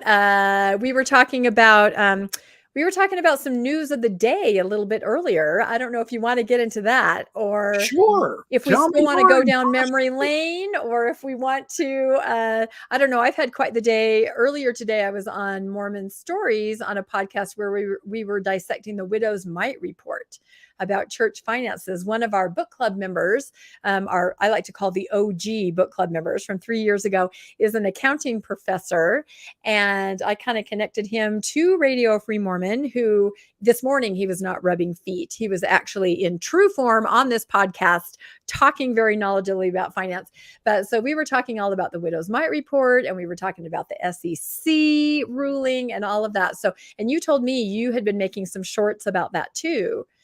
Yeah, and people are going literally crazy on those. And we just heard a brand new update first thing this morning, and I jumped on, and I think my video has had more views. I put it in great big bold headlines. People think it's clickbait, but it's not. I promise. I did not do in this case, it's the truth. I know it all sounds like clickbait, doesn't it? But it's true. In the Mormon church, where now the leadership, and yeah, it's on the local level, but the bishops themselves are screaming, calling, talking, telling their wards to take an entire, complete, across the board social media break. What do you think of that? Yeah, it's funny because, like I said, I was never very vocal about any of my thoughts about the church, or there was a couple moments in my past. One was Prop 8. Do you remember that? Where I was in my Relief Society. This will circle back to your question. I was in my Relief Society, and someone came in and they said, okay, Prop 8, California, we need to get all you guys on a bus. We want you to sign up, and we want you to drive you down to California from Utah, and you guys are going to canvass for Prop 8. And in addition to that, the LA temple is being attacked because people are protesting the Mormon involvement in Prop 8. So we are going to station people along the road, maybe even kind of sitting in the road to stop people from driving up to the temple. So I'm like, let me get this straight. Really? You want us to get on a bus, and you want us to go to California and sit or lay in the road in front of the temple to protect it, and then go door to door and tell people how they should vote on Prop 8, And so I'm kind of laughing to myself. And then I start looking around, and everybody's signing up to get on that dang bus. And I was like, these may not be people that are like-minded to me, So I kind of had that thought there. So yeah. So, but I never vocalized anything about it. I just kind of went, oh, I'm not signing up. So the first time that I ever vocally or posted something about something that I disagreed with was President Nelson's media fast. Do you remember that? I do. Yes. Yeah. For the sisters only, right? Yeah. And I really thought at the time, you don't understand what women use their phone for. It is not. No, I'm running a youth theater group from this phone. I am, this is my business center. I'm running my business. Women are running their, their influences. You're supposed to be staying home mom anyway. Well, I wasn't home, but I was on my phone. But no, I really took exception to the idea that, oh, little ladies, stop your little like the gossip on the party line, right? You're eating popcorn, listening to, that is not how women operate. That is not what they use social media for. And I saw it in my ward. People are like, oh no, it's so-and-so's mission farewell. How am I going to get the word out? We use it for communication, information. We use it to make money, livelihood, all of that. It is not just a social thing that you can tell somebody, oh, just stop that. So I really was, irked about that.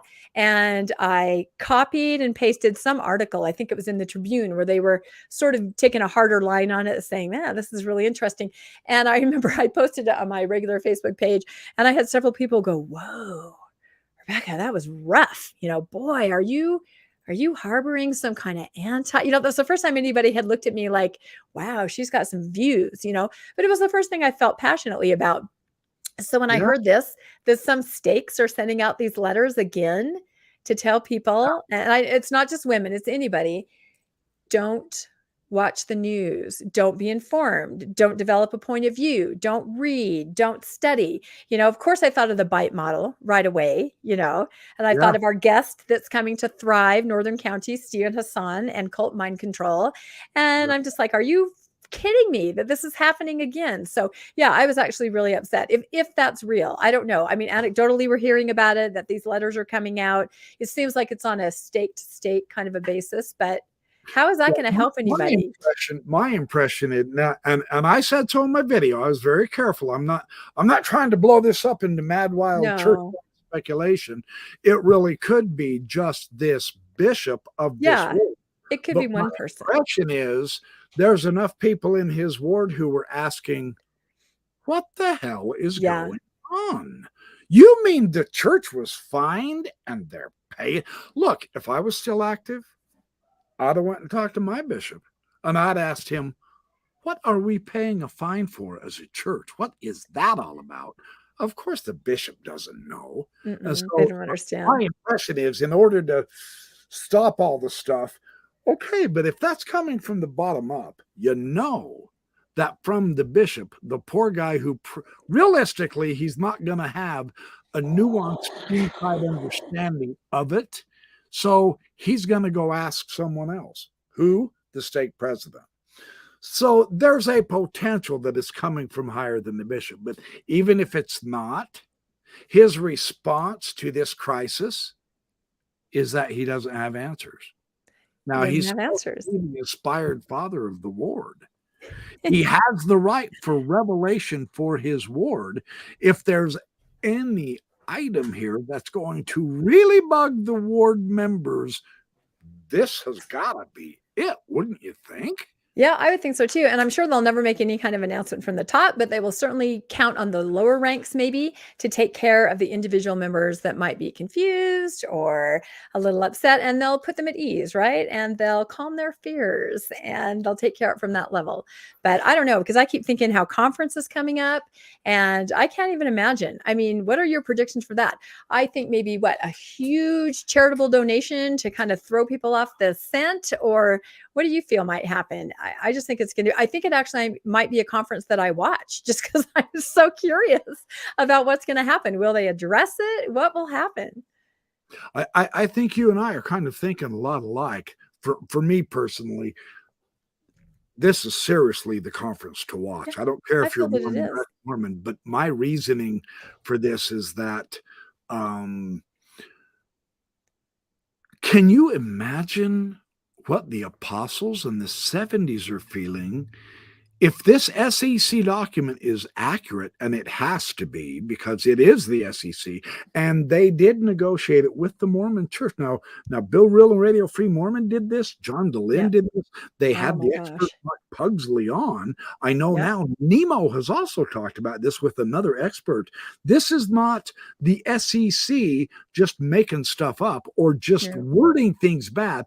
The church had to agree to the wording, and the SEC had to agree to the wording. They had to work it through so that when this printed document came out, both parties said, okay, publish. Well, this document said that the church was fined, and it described why, and only the presiding bishopric, if I remember correctly, and the Ensign Peak handling $37 billion in the stock market only had one financial advisor, and he was answerable only to Russell M. Nelson. Yeah. He's the one that told Russell Nelson, and this began with Hinckley, went through It did begin with Hinckley. Yep. We're talking over a decade here, man. Oh yeah. No, decades and decades of deceit. And he said, we really do need to be filing this. What the FS13? There's a form that they have to file to disclose how much money they have, because they passed a certain threshold, and more exactly passed that threshold in Hinckley's day. And when he was told, this is not an option, we have to disclose this, he said, nope, hide it. No. So they began making these fake shell companies, and saying the money was in them elsewhere, trying to hide it. And they just made up stupid names for these companies. I know. Have you read those names? I keep reading them, trying to figure out, okay, are these puns? Where did these come from? Is this somebody's Right? dog's name? What is this? You Yeah, know, I mean, they even, from my understanding, and I think both the programs I watched, the Mormonism Live and John DeLynne's, yeah, they so had a good. name for a company that actually someone out there in computer land figured out that name tied back to Utah, and they were trying to hide the Ooh, fact that any right. of this money has any connection to Oh, Utah. yeah. No, they were all in Delaware. I mean, that's where all the companies were. Yeah. So my point in the conference, can you imagine now that it's out? Now that it's out, you're an apostle or you're one of the 70s, and you go, those are my Yeah. leaders. I'm supposed to be in the most Yep. spiritual, trusted quorum in the universe. I Yep. am one of the members of the 12 apostles, and they aren't telling me. Can you imagine that? And now General Conference is coming up. And all of a sudden they're addressed with the fact that, well, guess what? We got fined and we're paying it. They probably told the 12 and the 70, and we consider this matter closed. Yeah, No, no, but I feel like they know now. And that's why I want to watch conference. I feel like, they, will there be anybody that stands up and walks out through the back door? Professor, do you agree that that might happen? it has to, but it has to on the stand with the other leaders, the 12 and the 70. Otherwise, now we know the entire church leadership agrees to the deception. Wow, I know, and I think that's why people are so upset. I That's mean, I have you. seen That's you. not just the common person, the common post-Mormon. I have seen all the big podcasters, you included, so disappointed by this. Like beyond anything else that anyone has experienced, because I feel at this point you're all saying and we're all saying they're going to get away with it. I mean, it's so clear, it's so blatant, and yet they are going to get away with it, and it is so disappointing.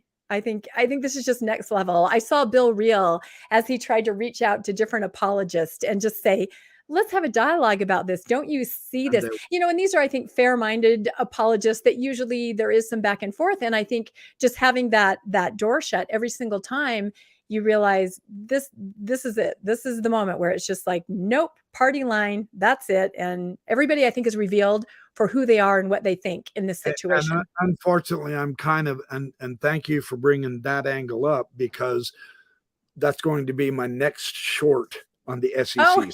So no, it's all good. It's all good. yeah, And I no, you have to.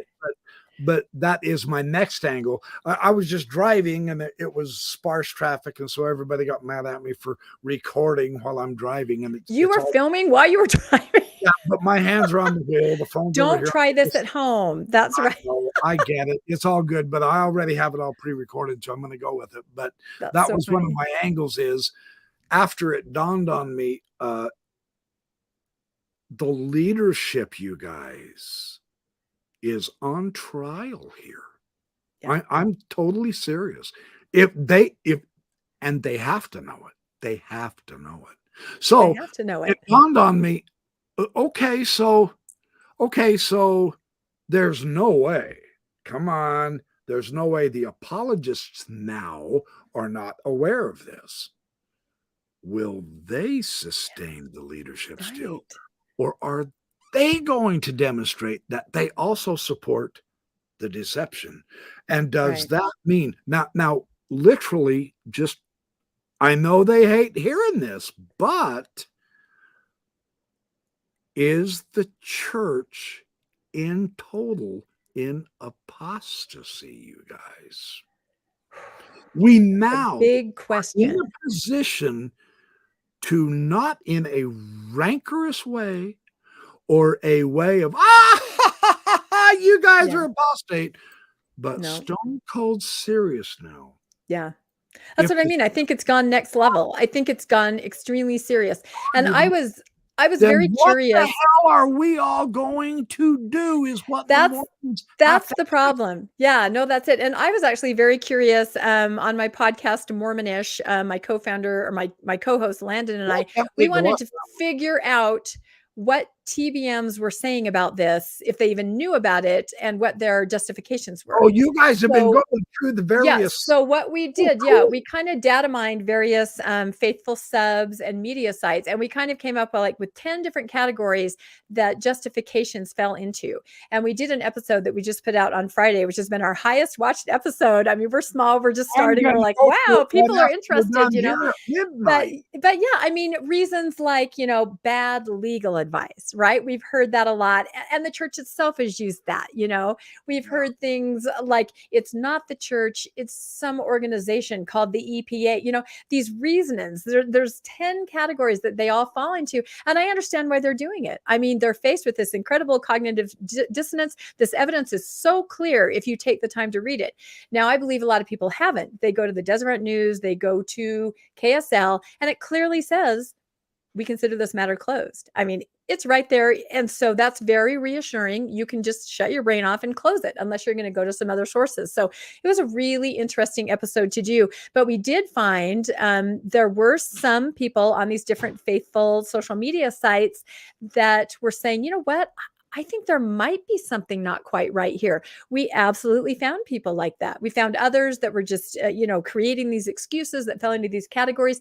But some people really were kind of opening their eyes to it. So I don't know what that means. I don't know if dialogue can be opened or people can understand more. But I think this whole thing is unprecedented. I've never seen anything like it.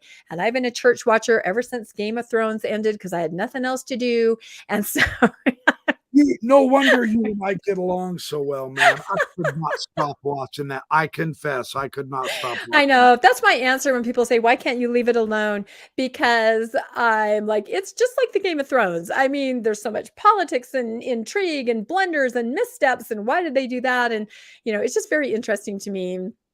I co-host sometimes on a program called the Mormon News Roundup. I don't know if anyone's ever heard of that. It's really fun. Signature Books puts it out, but we kind of go through the news, and it's fascinating when you look at it as a whole because it's all very interrelated. It's absolutely fascinating. But this, I think, is something that we've never seen anything like it. I think it's going to affect a lot of us in a way that we can't even imagine yet.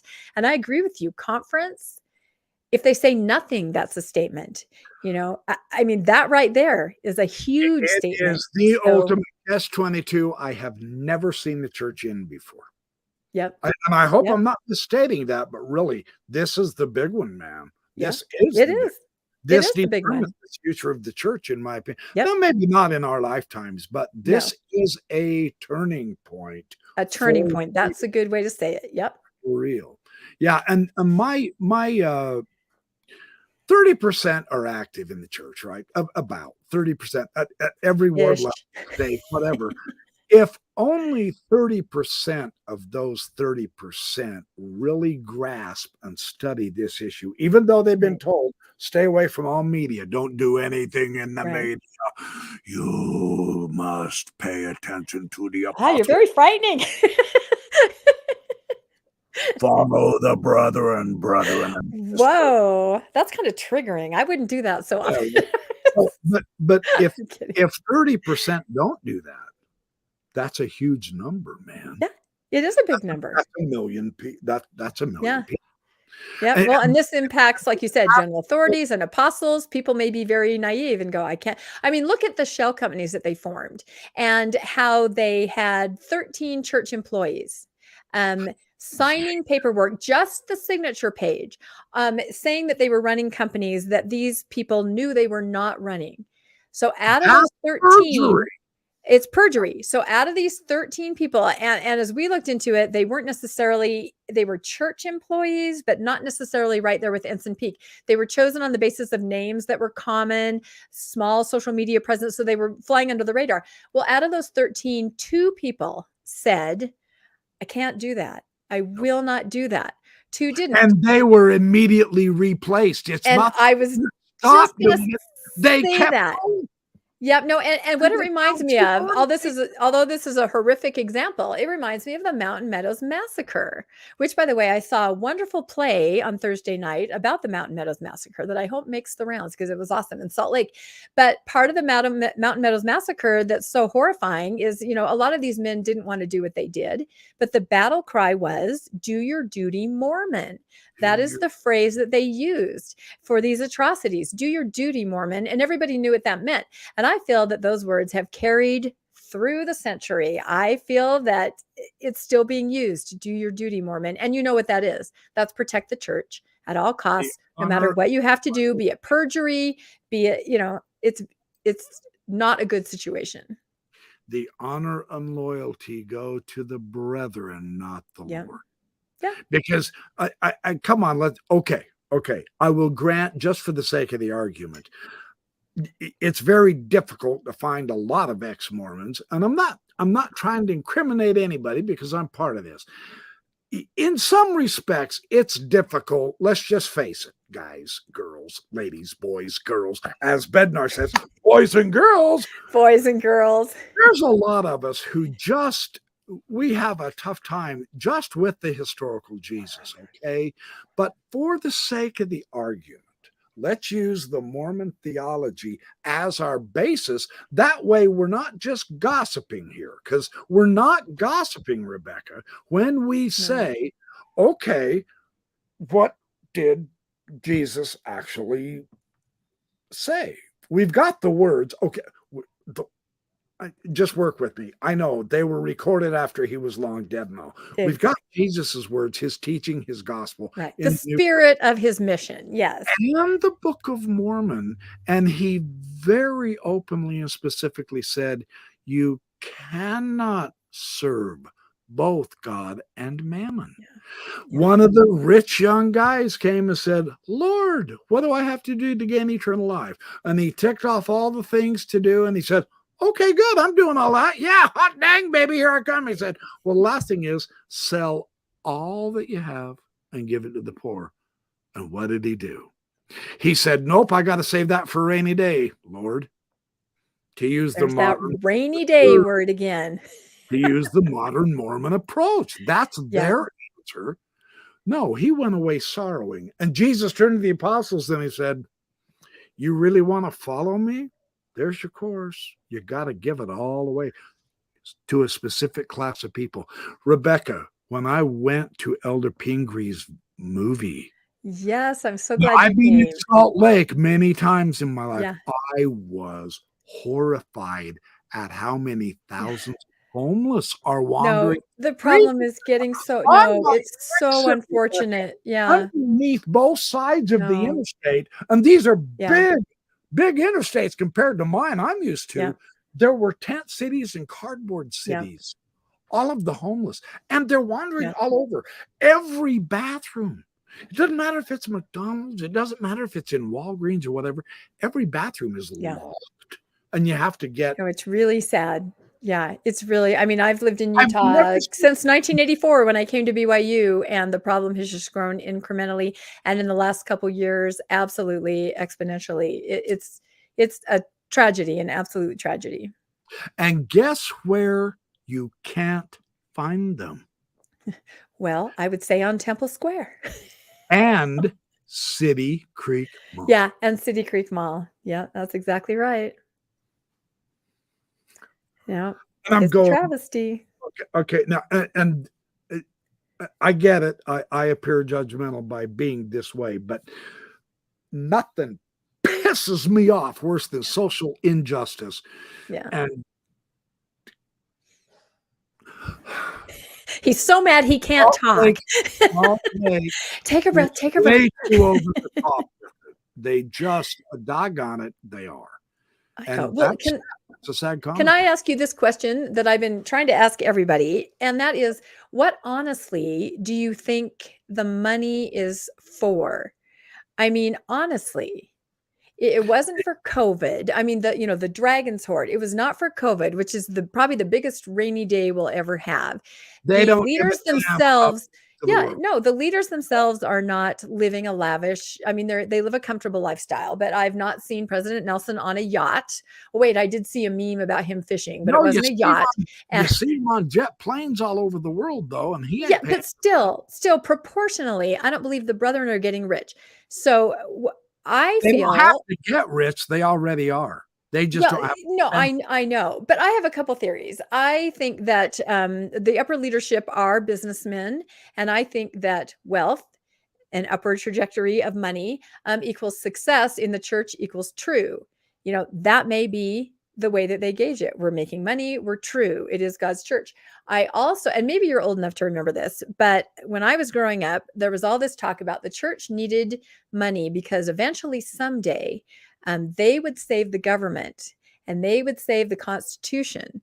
Remember, I was raised by Bircher, Skousen. Yeah, the Constitution was hanging from a thread.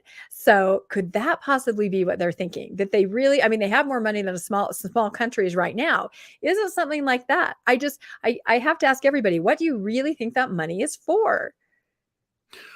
Or what do they think it's for? Maybe That that's more what I should say. What in their mind do they think it's for? Well, I'm not a mind reader, so I can't answer that part of it, but we can speculate.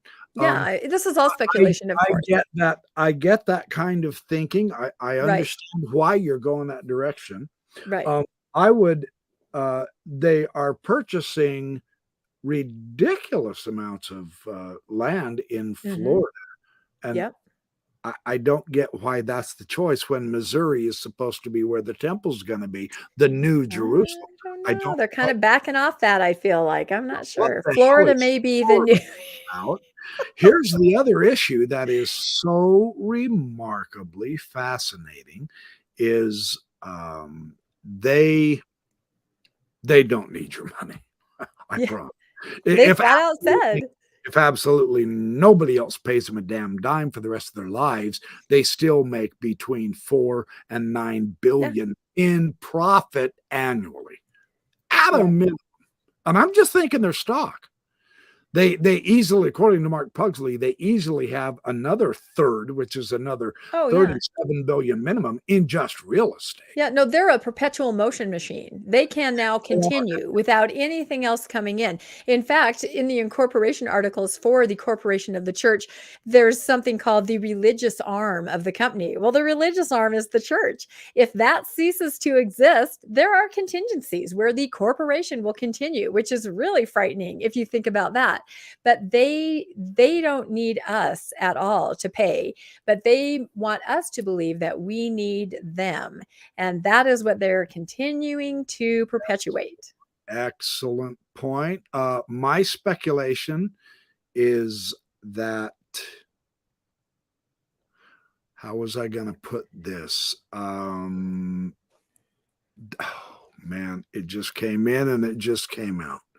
Hold on, because this was Because deeply. I'm talking you to death. That's why. No. This is wonderful. This You were is talking about the deeply stocks, profound and we in were talking about, my yeah, mind. yeah, It's like Mark Pugsley said. For them to, when the government falls and they're going to save the Constitution by a thread, yes. we now have proof in the Joseph Smith papers. I have that particular volume somewhere. It's right there. Is it in here? Where, Probably where not that one. Probably the first one. it might be that one. It might be in that one. It's the shorter, squatter, thicker one. Okay. Anyway, the brethren behind closed doors, and when I say brethren, I mean all of the upper crust in early Mormonism, anointed and ordained themselves, and this is literal now, kings over the world. Oh, yeah. So they're not interested in saving the Constitution. That's a sham. That's their cover up, just like the shell companies. And I know that. Okay, here we go. Back our profession. Speculating like crazy, and it's all BS. What if they're trying to set up a theocracy? That they broke every constitutional law doing that behind closed doors, and they wanted to take over the government, not save right. it. Yeah, and maybe save was the wrong word. Create a theocracy. Yeah. Right. Much They like wanted Joseph the Smith's idea, right? Do you that is think that the not, quorum of the 12 will all start wearing general outfits with the hat and the braid like Joseph? I think they they give might you look kind of outfits in the snazzy. temple, they'll come up with something, I'm sure. Exactly. No, I almost feel like really they believe what they're saying. It is for the second coming. Like, remember the money manager that ran out of the building and said, it's for the second coming. I mean, that was a huge faux pas. You're not supposed to say that out loud, but I think that might actually be the closest thing to the truth. Can I rain on your parade? Go ahead. I'm not convinced at all they believe in the second coming at all.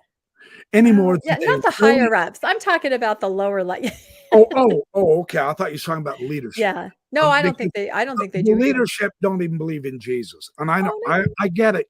Mormons who You are think it's a watching, Wizard of Oz I, situation. I We need to kind of pull entirely that get curtain it. and there he I'm going is. to Yep. offend you with what I say, but let's cut through the bullshit for just a few minutes. If It's gonna any get real. of these leaders believed in Jesus Christ and his gospel, there's no way they would be in the position they're in right now, because they wouldn't have wanted the mammon in. If the Holy Ghost was actually doing its job, there's no way the church could have ended up where it is right now. They don't believe Wow. any of that. To them, it's myth. Why? Because it makes them a lot of money, guys. Money. Let's open our eyes just a little and let's go to real. The brethren don't believe in Jesus Christ any more than the Pope does. It's filthy lucre rich that they want. It's obvious that's what they worship.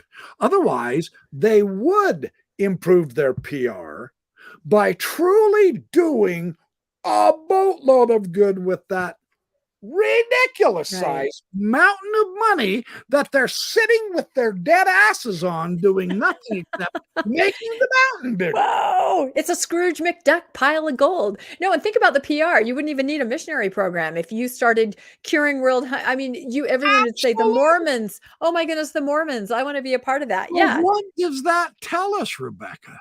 I don't even They know don't give a anymore. damn about their image. They give a damn about sharing how much they have. That's what they want to keep protected, not the gospel. They don't care what Jesus said.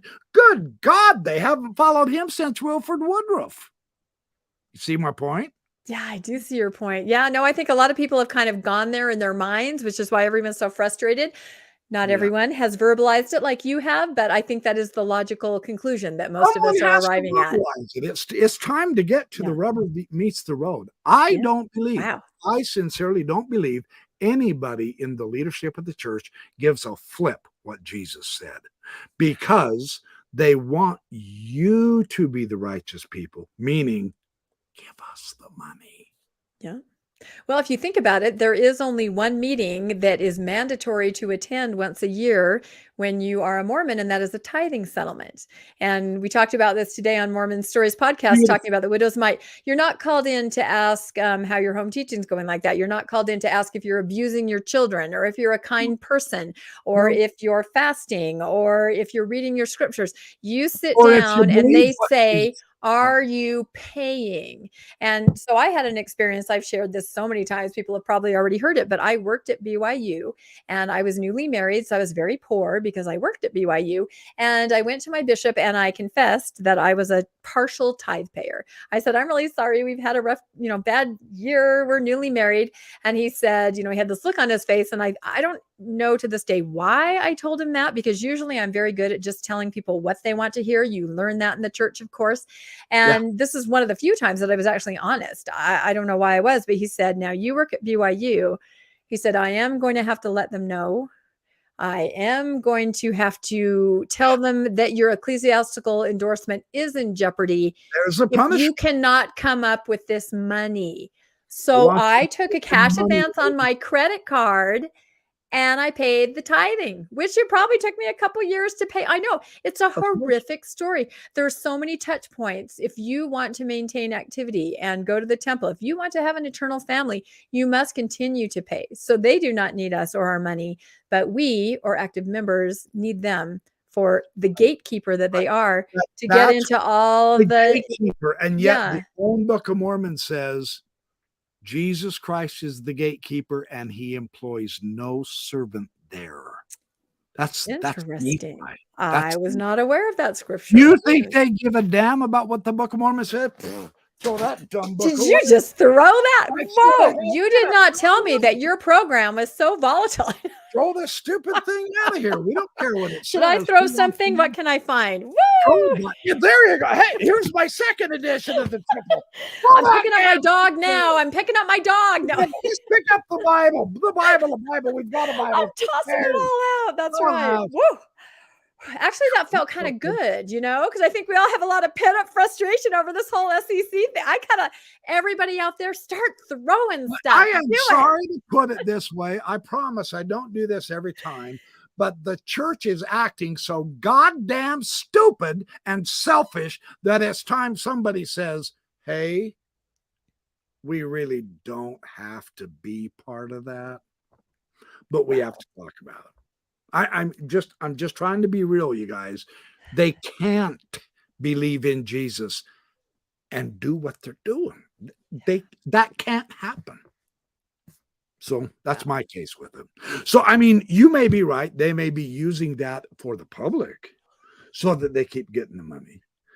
But isn't it stupid that they don't just rescind tithing now when you can make $6 billion? Yeah, Wouldn't it that's be what I don't understand. And Bednar said we don't need it. He came out and said we don't need it, but then he said, but you guys can't afford to not pay it. So is there part of them? Well, okay, are there any of them that actually believe that, though? We cannot deny these blessings to these people. Do they believe that? I mean, is that real, or is that just lip service? I don't know. The temple so you can take a nap in the afternoon instead of being at work. I mean, come on. I don't know. That makes me sound rebellious. But like I said, I'm kind of losing little control, but I'm trying to make a point. It's okay to talk it through. I think it is. Social injustice is just wrong. Yeah. And this is a social unjust corporation, the way they're acting right now. Now, they can do something about it, but they've been doing this for 10, 12 years. It's habitual now. Yeah. I think so. Is it going to take an angel, and I mean a real one this time, not the fake one, Probably. An angel with a flaming sword to come down and say, knock it off or I'm lopping your head, right? It could happen. However, angels typically don't come down and give advice that helps people. I mean, look historically what angels tell you to do. It's never very good. You know, it's not good advice. It never works out well. Oh, look at this. I'm getting support from Liz. Preach, BYP. Thank you. I promise I'm not this way. But Rebecca is such a wonderful guest because she's so knowledgeable and she's been working through this. And we both kind of see of course, everybody has differences, but really, we're at the point to where something must. This must be, it's dirty laundry, and I hate showing off my dirty laundry too. I agree. I'm not perfect. I'm not trying to be self-righteous, hypocritical, judgmental, but I'm not holding myself to a higher standard, guys. The brethren do. It is wrong to criticize the brethren, even if the criticism is true. Right. I don't say that about me. You want to yell at me for swearing? Go ahead. I swore. I apologize if it offends you. That's something else Oaks won't do. But these guys hold themselves to a higher standard. So why is it wrong for Rebecca and I and all of you to also say, okay, we accept that standard, but dang it, you gotta live it, and they're not. Yet they still want you to be loyal to them and pay them the money. It's not happening, man. Yeah, for some people, it's not happening. Other people, they're not going to think past it. And, that's just where they're at. So that's who we're trying to reach and say, folks, just put on your realistic glasses just for a little while. And I get it. Look, there is real fear here, you guys. Yeah. I get that. Rebecca gets that. I'm not trying to put words in your mouth, but no, I do understand. Absolutely. There's genuine fear in Mormons that if the church isn't what they claim, then where does that leave me and my eternal family? Where will you go? For that? Yeah. And I'm trying to share videos where I'm trying to bring in other wisdom traditions, themes, and ideas, But for real, this is a real issue. And what makes me mad is the brethren know it's affecting us and they still don't care about you and I. Let's wake up. They don't care about us. And that's aggravating. Gosh, I just blew the whole show, didn't I?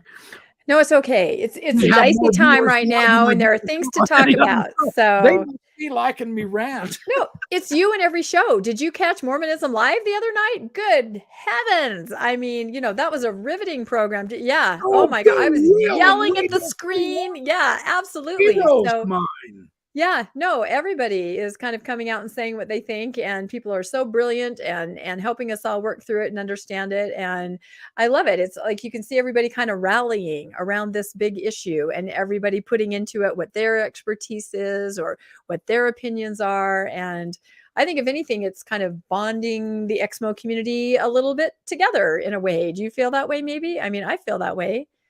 A very fair point, and my hope, my prayer is that somehow we can help our own brothers and sisters and friends and family to bond together, to begin to just say, not in rebellion. I'm not calling for rebellion. I promise. But you Mormons who are watching this or who will watch this, let's come to an understanding. You have a right to voice your concerns. And it's not a criticism against the frickin' leaders on a personal basis. This is the church. It does affect you. You need to speak. There's nothing disobedient in using your God-given vocal cords and your God-given brains and saying, I don't agree with deception, you guys. So stop it. I can't sustain that. That does not make you an apostate. Yes, of course, the church is going to label you to apostate. Yes. Tell them to go to frickin' hell.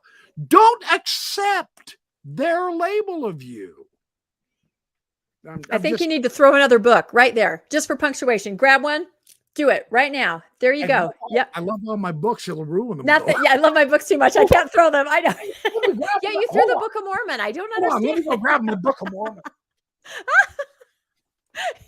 He's ransacking the room. There you go. There you go. Wow. I'm telling you, this episode. Rebecca, you're on. No, we've got to somehow. Mormonism actually subdues us to the point where we don't believe being passionate is spiritual. Isn't that odd, Rebecca? Well, it's kind of like loud laughter. Any heightened emotion, you need to. You know what I mean? We need to do so. Yeah. Finally. No, and now Wheels talked about that. Exactly. Yeah. RFM has a meme that says RFM making laughter loud again. So, which I think is great. That's exactly it. I love it. Yeah.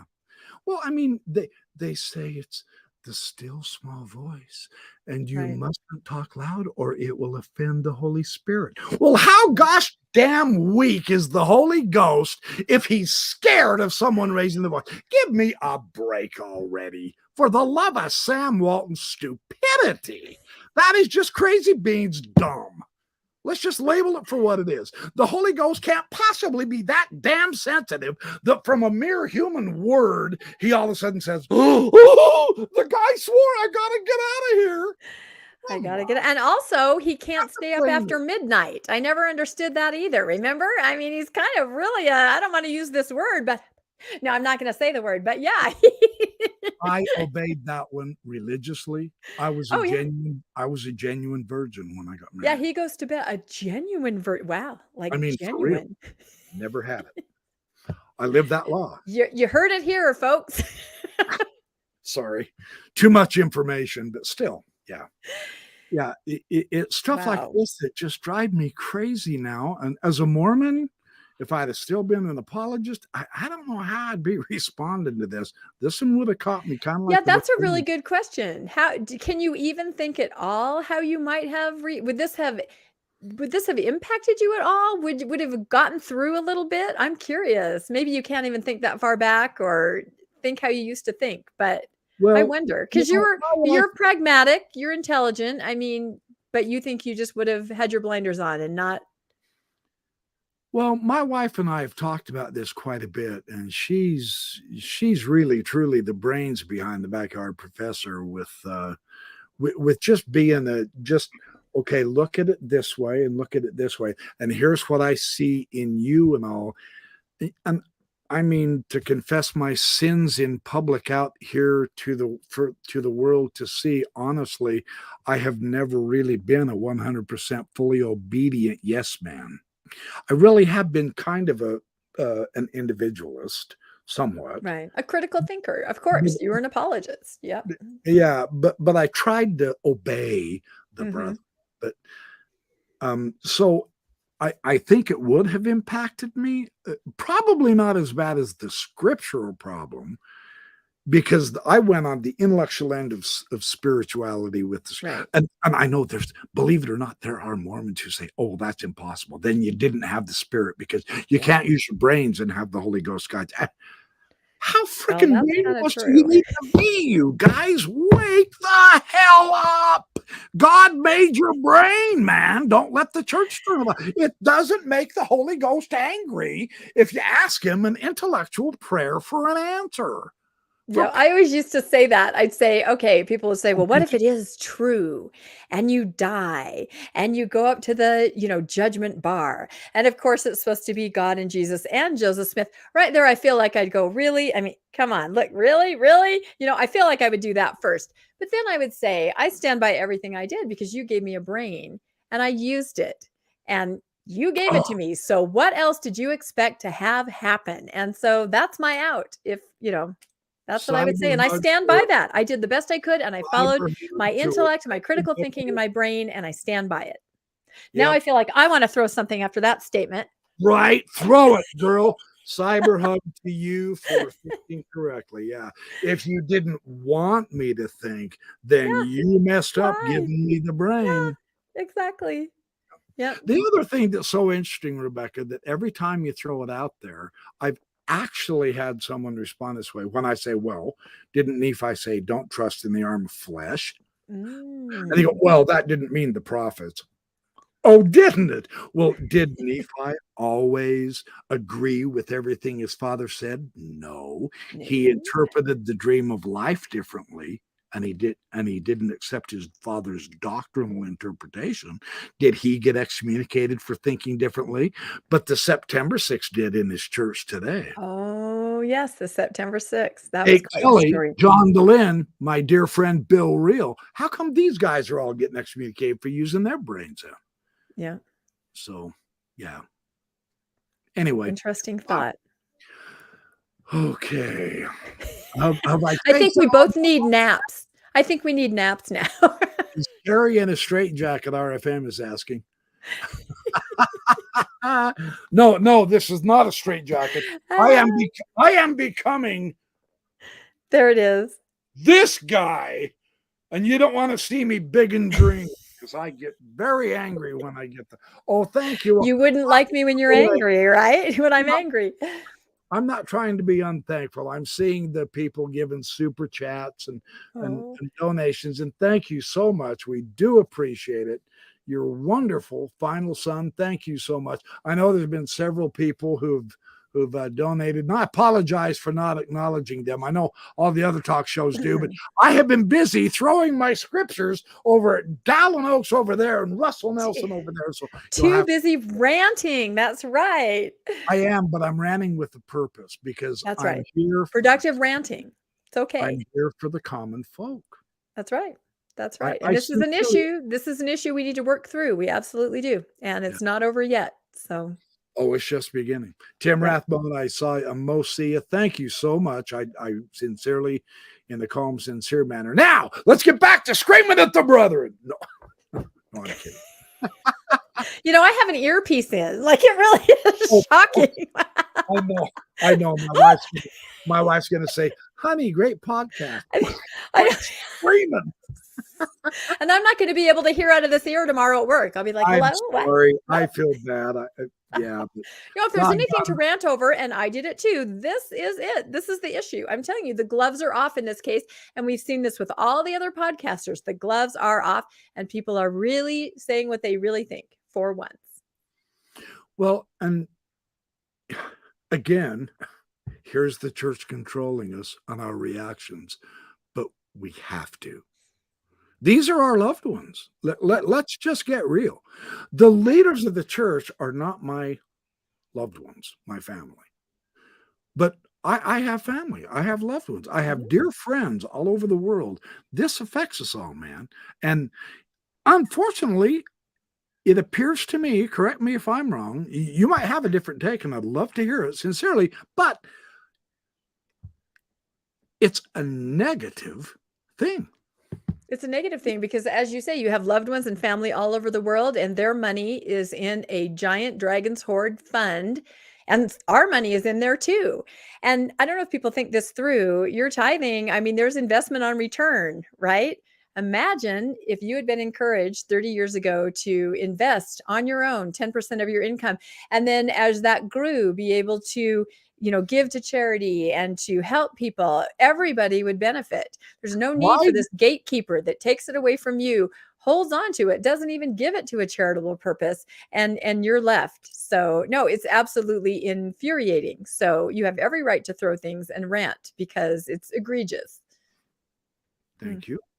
Why doesn't the church teach all of us how to invest the money so that we can all become billionaires? Why would that be such a bad thing? Well, I don't know if you remember or if it was like this when you were younger, but there was definitely an idea that the stock market was gambling or purchasing land was speculating. My parents definitely had that point of view, and I don't think anybody back then realized that the church was starting to get into the stock market. Not until I think the rumor that they had invested in Coke. That was a big rumor in the late 80s. But we were definitely, steered away from what they called gambling or speculation. So I know that impacted families and kept people away from investing at land or the stock market. I absolutely know that did. Anecdotally, it did to my own parents. So it is very interesting that now you find out what they've been doing in their portfolio. It's very interesting. There you go, my dear. Mosia, one of my favorites. We need more Rebecca in our podcasts. See, because you are funny. You are wonderful. You have very interesting experiences. Your outlook is truly unique, different than I ever had, and yet it's refreshing. It's needed. It's uplifting. But they haven't made you into a cookie cutter Mormon, and the rest of us enjoy seeing that. So why not celebrate who we really are, like you and I are trying to do tonight? Exactly. And defend all of everyone else who want to do that also. Because they can't make me wear a white shirt and tie on my podcasts, and they can't make you wear a dress on your podcast and not show porn shoulders. I do have porn shoulders. That whole idea is an indoctrination ridiculousness. Porn shoulders. Well, if you're offended by seeing a woman's shoulders, take it up with your creator. He's the moron that made them. I mean, I'm not trying to be blasphemous. I'm just saying some of the rules that this stupid church leadership comes up with are just asinine. No, it's just all about control. Yeah, if you can make a person control their own body and they do it to men and women, then you really have that person under your control if it's gone that far. And that's why I think you see people who are post-Mormons, it's the stereotype, right? Oh, look, she dyed her hair pink, or she's wearing porn shoulders, she might have gotten a tattoo. Or a piercing or something. I really believe it's reclaiming what you recognize as your own body. I mean, there's this school of thought that, oh, your body's not yours, it's a temple, it's rented, it's borrowed. That's very harmful. Our bodies belong to us, and we need to celebrate that. And there's nothing wrong with celebrating that. Yep. I'm trying to put up a compliment. Good point, BYP. Thank you, Love Satan. Oh, here's another one. Carrying a Speedo. Yeah, that's not going to happen. Well, Is that what happens at the end of the show? Somebody warn me. Is it? I've only never been on here before, so anyway, I that don't was know. Some people have flashy endings. I mean, it can happen. let's not pretend we did. Come on, I put on the Marvel T-shirt. Isn't that good You enough? do have the Marvel T-shirt on. Yeah, this is a good point too. Maven is one of those. Her hair, we love that. Maven looks fantastic. Yep, absolutely. She is beautiful. Thank you for your kind words, Max. This has been wonderful. Thank you so much. You have Rebecca to thank for that. Yes. Yep. Hey, there you go. He could host the next show in a superhero outfit. I'll do it. Cape and all. Cape and all. That's All awesome. Right. Yeah, I don't know what superhero. I'm not much of a superhero. I'm much more of a super mouth. But hey, maybe I could. Hey, Rebecca, maybe you could help me design a backyard professor outfit, superhero. Oh, like a backyard professor superhero kind of a My character. super I weapon like could that. be like my super weapon could be like a rake or something. Yeah, I that actually think maybe a flying Book of Mormon, right? That you just kind of, like the magic lasso or something. That's what I'm thinking. You just wind her up and you're like, boom. I've Yep, been I love practicing. it. Right, they're everywhere, Yeah. man. Yeah, I mean, what else would a professor have as a weapon but books, right? So you're just like, I can see it. I'm going to work on this for you. I'm just saying, you brought up some good points. I wouldn't have thought of. Tim's laughing like crazy. Heather, you're not supposed to say that. She's saying yes. Oh my gosh. I think we should all chant, yes, yes, yes. No, the flying No. Look what Elisa says. The flying tome of truth. That's great. I love. Don't make me unleash the flying tome of truth. Right? I can see it. This is Tome. Oh, this is awesome. I have the best audience, man. This is gold. Oh my gosh. Flying Book of Mormon. Yes. Yep. Yeah, and they're screaming for the red cape. Okay, I got to be a red cape. That's right. Oh, look at this. Robert Reagan, you should have a BS Shield of Wonder. I love it. I can see it. You've got the Tome of Truth, the BS Shield of Wonder, and you're just, my. And the Tome of Truth is like a boomerang, right? You throw it, circles back, comes back to you. I can see it now. This is awesome. Look at what Debbie Donovan's saying. Yes, and yes, his weapon, a Jupiter stone, like the Joseph Smith one. Hey, yes. I could deflect light rays with it. I am so surprised that Radio Free Mormon is not weighing in on this. I mean, he is the king of knowledge of superheroes and Marvel. Rebecca is brilliant. He just there you go. So, yeah, just don't get my cape stuck on something. Good point. Okay, Tim is contributing hard by rolling on the floor, laughing his ass off. I feel like all of your viewers are by this point, honestly. Like my viewers are so dang cool, man. This is why I keep coming back. Good guests like you and my awesome audience, man. Oh heck, too much fun. See, too much fun. We get our age and we get on this side and we are allowed to be ourselves and play a little bit. Yep, that's absolutely true. Because people chalk it up to like dementia or senility or something. So it's okay when you're over 50, right? So we can do what we want. Right? I love it, man. Okay, here we go. Michael Cobia, if you want an interesting conversation, ask your right-wing TBM if they would share what they had during a disaster. I asked one, they said, you better have your food supply and order the new narrative. Narrative, maybe. Yeah, the new narrative. You better have true. You better have it. Yeah. Yeah. Oh, hey, here's one. Hey, you know what? We are going to put me together in a super outfit. The super fire extinguisher for gas lighting. I like that. I could carry it on my back. On your back. With my shield of BS blocking. And Doug Lyman has a good point too. And the reason why is because we're all on the naughty list. Yeah, but that's their perspective. That's so subjective, isn't it? I'd much rather be on the naughty list. Right? Yeah, let's be naughty together. That's how it is. If the church is righteous, then of course we've got to be on the naughty list because we Exactly. now see their righteousness is outright. Exactly. How do you word this, right? Ooh. Okay, so one more. I'm having too much fun with this. Oh my God, laughing out loud, a fire That is extinguisher. really Laughing out, funny. oh my God, I love that so much. Okay, the fire extinguisher is in the outfit, I promise. You guys don't believe me. I'm going to put this together and I'm going to show up in an outfit. I'm just saying. And Dan Vogel asked you a good question. What is wrong? Hey, where is it? Come on, I'm trying to show it, Dan. What is wrong with telestial Mormons? Absolutely nothing. Fundamentally nothing. In fact, it's awesome.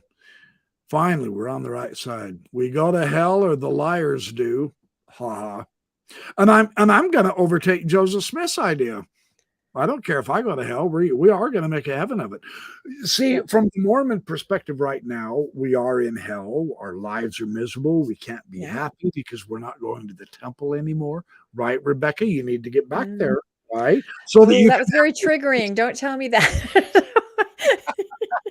So we are in hell right now. And we're making a heaven of it. I absolutely agree. I think that's our choice to make that kind of environment. I don't think it's going to be an outside source stamped onto us as an environment. We will do what we're doing here. We create the environment. And let's all be honest right now. Have we, my audience, I'm talking to you, have not all of us completely enjoyed Rebecca on this show? Serious. Well, thank you so much. I have to say that you are very easy to talk to and very fun to talk to. So it makes it a really awesome experience to be on your show. I have had so much fun. I don't want it to stop. And I just hope that the camera really was on. Were you really taping? Because it would be really hard to recreate this entire. We have those issues when we don't know. Got the chat here, so I think it is on. So yeah. Good. And Radio Free Mormon wants to be a superhero too. The Wonder Twins active. Yeah, I would be happy to be a Wonder Size of. That's right. Only us older folks remember that. Super Friends, right? UIP, yes, ma'am. Oh, Rebecca needs a costume too. I can't forget that. We've got Batwoman, Catgirl. It has to be a librarian costume, right? It has to be something like that. Yeah, exactly. But I mean, have a book as a super weapon, so a librarian can too. Maybe my superpower is like shh, and it's this wind that goes out and blows everybody over, right? Because librarians always go shh. Maybe it's something like that. Yeah. We'll work on it. I love your imagination. That's awesome, man. That's awesome. Yeah. Thanks all for holding the sanity line. Well, we're trying, but sometimes. No, we're not. Heather says yes. We're on it. So we have superheroes and how do you say a woman hero? Is it heroin? That's a drug. Heroin? I've never known how to pronounce that. How do you call a woman a superhero? A superheroess, maybe? Heroess? Heroine. Yeah, I don't know. RFM would know. He needs to tell us. He would. RFM he's super genius about all of it. Oh, okay. Here we go. Mosia says, shushing everyone with truth. Ooh, that is good. We both have the same reaction. That's not bad, Mo. Yeah. And no, I absolutely agree. Heather Reddick, you're right on. She says, don't forget Maven, Bill Real, RFM, and Nuance Ho, Cara. Yeah. And don't forget John DeLynn and Mike also. And don't forget the real obnoxious guy that is just so straight. Narrow that down. John DeLynn show. He's on there every month. What's his name? I should know. It just slipped my mind. Come on. Dang it. I feel like if you show your shirt again, like eventually there should be a Post-Mormon shirt with all the heroes. You know what I mean? Like your shirt there has all the different heroes. I think there should be a shirt like that shows everybody who's, trying to do their best and fight the good fight. Oh, what a great idea, man. We'll try to put that together. Yeah, any graphic designers out there, get on it. And make sure you put RFM in the front because That's the only place he's going to be. Yeah. That's correct. I'll be propping him up going, Yeah, exactly. Yeah, but he has to be in the you won't front. see Yeah, my you face, just but you'll see my got to shoulder. do it. Yeah, and John Larson, if you ever see this, I do apologize. Yes, that's who I was thinking of. Thank you, Robert Reagan. So, Guardians of the Galaxy. I love it. There we go. We got to have men and women because Yep. all humans hold the priesthood in Ex-Mormon land. That's right. Yeah. And you don't even have to be ordained. It's just natural. It comes from within. Guardians right within. See, that might work. Oh, I like that too. That's a good one. No, I agree with this too. Good point, George Washington Hayduke. I want Dan Vogel, the making of a superhero. Dan Vogel has to be in the superherodom, no question. And we could have our first assignment of taking on the fair apologists with Daniel C. Peterson and Lou Midgley as their what do you call those, the animals, minions. Well, that too, yeah. Underlings. Well, this is going to be an epic battle. Like, seriously, I can see it now. And we got to have Nemo. I agree. We got to have for sure Nemo. You know what? We really do have a whole super band of heroes, man. I'm telling you, you do. You absolutely do. When you stop and think, and everybody has their special gifts. I mean, not even imaginary gifts, but their real talents and the ways that they can reach people. And everyone's so wonderfully supportive. They are superheroes. They really are. Yeah. Well, you and Maven as the women, Lila Tueller has come along, and Bill Reel's wife, Amanda. Lindsay, I would say Lindsay for sure. Yeah. Who else? I don't want to skip out any of you ladies. No. Please don't be. Every lady in my audience is a superhero. Right. My book, I just can't name you all, but absolutely. Well, what about Sandra Tanner? I mean, the OG of the superheroes. Like, okay, RFM is not in the center. Sandra Tanner is in the center because nobody would be who they were without her and Gerald. So there you go. I agree. Sorry, you're relegated RFM. And I have been knighted, so I actually do get to stand by her side. You have been knighted by Sandra Tanner. That's right. You are her representative here on Earth. You can be on the left-hand side. I'll be on the right. Sorry, that's what a knight gets. So I know you deserve the right-hand side, but brother, it wasn't. Yeah, I'm just saying. RFM and I will both stand on each of Sandra's shoulders because that's like why we're good and evil, kind of tempting her. I wish somebody out there could draw this. This would actually be an amazing poster or piece of artwork. Can you? I'm an artist. Yes. Well, okay. I will. There you go. Just do me a favor. If you do draw me in here, don't use that picture that you used on my thumbnail. I promise. That was a fun one to figure out. It was a fun one. Yeah. I actually went through our video until I got to it. Then really? Yeah. Gosh, that makes it even more duplicitous. Okay, I owe you one. You do owe me. You owe me a copy of this poster. This is going to be incredible if you put this out. I love it. All right. I absolutely agree. I got dibs on the left shoulder, my friend. RFM says, okay, left shoulder is yours, my friend. Absolutely. Okay, Sandra Tanner. Oh, this is a good point. I'm going to have to draw it that way too. They say Sandra Tanner is the archangel. Yeah. That's correct. Yeah. I believe that. Lucia says that. Yeah. Okay, so I'll